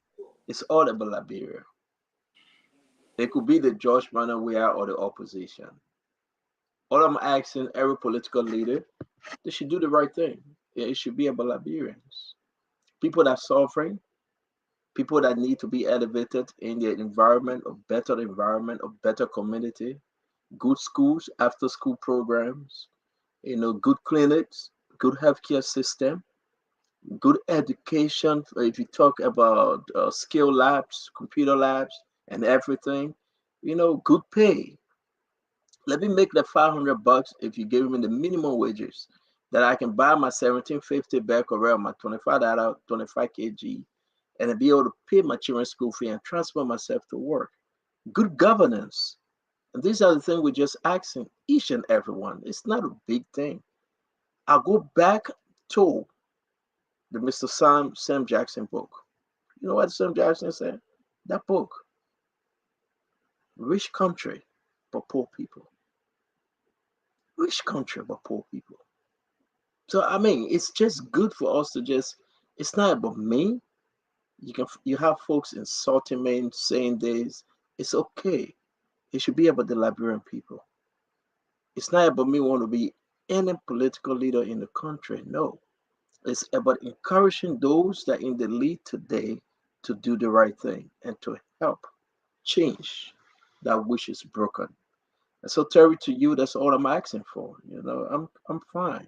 I want to go to Liberia, and I don't have to bring in 20 securities. Nobody's after me. Thank God. I don't know about that. Maybe Fagon will say otherwise. But I want to be happy. Go back, visit my childhood friends, eat with them. You know that pork dry rice on a Saturday while you playing your check off Fagon with the red pepper and chicken stew on the side. I want to eat And some a of that, dog barking behind your head. And the dog biting behind your knee because you lied to Kev. After Kev gave you lied $20, you say you are taking it to the guy, but you whip it, and you come out and say, Kev, the guy received the money. We want to live this life again. We want to be happy, but that's all we're asking for, man. And I think with 10, 11 months to go, personal way I can do better, or the opposition will come and take it from him. So it's nothing personal, nothing. So let's wrap this show. This is the program for everyone, Fago, and I'm happy to have you. Like I told you before, Asido is coming back. Sedition can send a group. Opposition can bring a group. Let argue. This is what makes us one of the biggest in the nation, all the biggest. So, Honorable Fago, without calling Salmatu name, you get 30 seconds, sir. My 30 seconds is simple. I want every Liberian to know, if we're serious about changing the country, we must change ourselves first. We must examine ourselves. We must assess our government and know that the social contract that binds us together as a people and as a nation is kept. It is a right of a Liberian. Article 17 is very clear. They have the right to freely assemble and to petition their officials and their government. We also use an institution to contract with them for usage of a facility that we do not own as a party, or nobody owns as an individual. It is that right that they want to exercise. They did it before them when there were so many, about 4 political parties. To my political party, the CDC, remember who you are. You were the one who brought protests to the forefront like never seen before. Carrying caskets, carrying underwears, and what have you. Those were the difficult times when even in some cases you were shut up. But during your administration, you laid the groundwork for peaceful protests. And I was at the center of all of these negotiations that saw June 7, that saw the $16 billion, that saw the $15 million mop-up. By then, the collaborating political parties were together. Under one umbrella, they brought in multitude of people, and we stood the test of time. Today, it's one party and a half. You don't need to panic. You don't need to be afraid. It will be the same multitude of people. But you need to remember one thing. Liberians are resolved never to shed blood or go to war again. And that is why they are choosing the path of a peaceful protest. To deny them is to revisit our dark past. I call on the president to understand that that is a constitutional right and to put in all of the safeguards to ensure that the people express their frustration, their disagreement, or whatever they feel or deem necessary. And Stanton, thank you for having me tonight. And let me say thank you to the Liberian people for always being peaceful. Liberia belongs to all of us, and it is the only country we have. I respectfully submit on that note. Thank you, Honorable Fagon. Kev, take us home. Kefigo. Wow, the brother is on a call. You're talking to Twet. Kev, you are muted. You going to take us home? Yeah, I will take you guys home. Um, Saloma to next week, right? The pajamas party to Baka, right? What kind of announcement is that, You, Kev? you, I swear, man. What I mean, Wait, Kev. yeah. Kev. Announce it again. Yeah. No, you want to go, But- and then Yeah, but hey, Yeah. there's a Yeah. formal invitation. I'll talk to you soon. Okay. Kev. Something happening next week. My God, is that coming? So don't call me. No, you say what kind of party? You say what kind of party is that? It's not no Kev. Pajamas party? Yeah, in Yes, party. next week. Oh yeah, where to Manka place? Oh yeah, we having some. We have a ball now. Okay. Everybody wearing pajamas. Oh yes. I mean that announcement. You gotta pay for that announcement. Look at if I go rub in your face, you want Oh, no. Kev, you real crazy. You crazy. Our Wait, Christmas Kev. party. Don't Wait, listen to Kev. that. You know we Kev, have our Christmas. so you guys collecting money. Yeah, go. No, we gotta talk about it now though. It's kind of we're not interesting if I collecting go. money. Yeah, because one day I know I will wake up in the morning, Joe, we have a say, Kev in the opposition, This is not politics. No, this is not politics. So Kev, help us It's just a understand. good friends. I know, Kev, you closing, but you're having a pajamas party. Why you keep calling pajamas? That yeah, in party. That means saying that Kev said pajamas party. Okay, no, that yeah, in party. So that yeah and party, but what you guys wearing? We send an invitation for y'all. Okay. No. Okay. My man. That's my business, yeah. We send invitation for because Kev said that pajamas party. And you No, because you say I don't want to take the blame. Remember, close, let go, man. Don't put me in situation, man. I see you 10 years, right? I see you 10 years,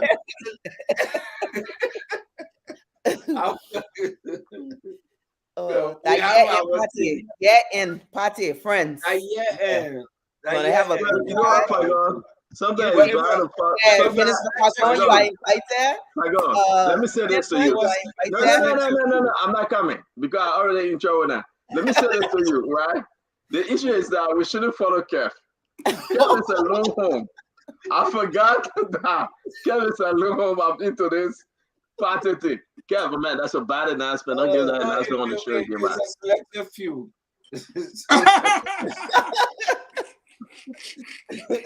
Remember, close the show, let go, man. But hey, we had a good show. I can't go further, man. I finished, man. You know what, Kev?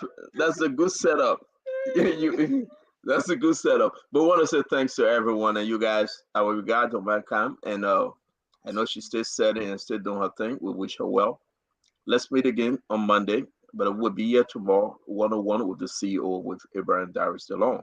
So till we meet again, I want to say thanks to Good Day. Remember, the president is not going to the game because USA went down 3-1.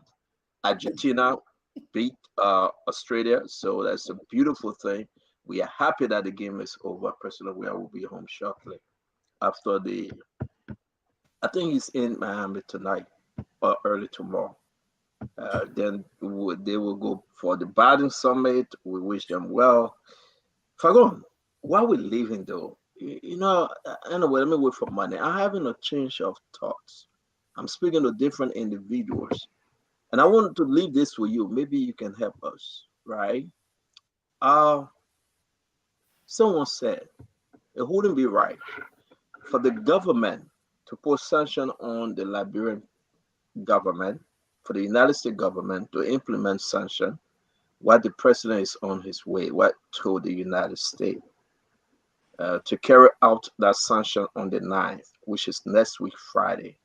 And they gave me so many reasons why they do not believe there will be sanction next week, Friday. I hope you can hold that, you can investigate further, and let's have some serious discussion on it on Monday. Because the reason they are giving with some diplomatic talking point, they're saying They are not just seeing it, believing the sanction going to come on the now. They are International Corruption Day. I don't know. I'm just saying it, and I hope we'll be ready to discuss it on Monday. All right. Thank you very much. Our regards to St. Timothy George and Dr. Peabody. They went to a funeral. Chairman Ben Senvi is babysitting. Dr. Richardson had to leave early because her daughter is taking part in the program. Again, Mariah is attending one of the family member program. So Monday you will see everyone, and our brother Asido will be returning for the first time after so many months. May God bless you, may God keep you, and may God bless our country, Liberia. Have a good night. A special one from the CEO, stand home with the spoon. And your boy, Friday the South and Band. Okay, folks, with that, we'd like to say thanks to all of you out there for being a part of this edition of the program Spoon Talk. Thanks to all of you who sat by your radio playing the listening role. Thanks to those of you who participated, made your contributions in the comment section of the podcast on the different platforms. We've been live on Spoon 107.5 FM, Fabric 101.1 FM, Super 95.5 FM, and of course on several social media platforms. Facebook, you have Spoon Talk, that's Spoon TV Live, Fabric TV Live, and that's Super TV Live as well. We've been live on YouTube at Spoon Talk Live. We want to say thanks a lot for being a part of this edition of the program. Till we come your way again, the invitation is yours to join us tomorrow, same time for another Spoon Talk, another firing edition. Of course, it's going to be one-on-one with the CEO when Senator Darius Dillon will be the guest. Until we meet again, have for yourselves a God bless day. My name is Nelson Colette, and of course, James, good night.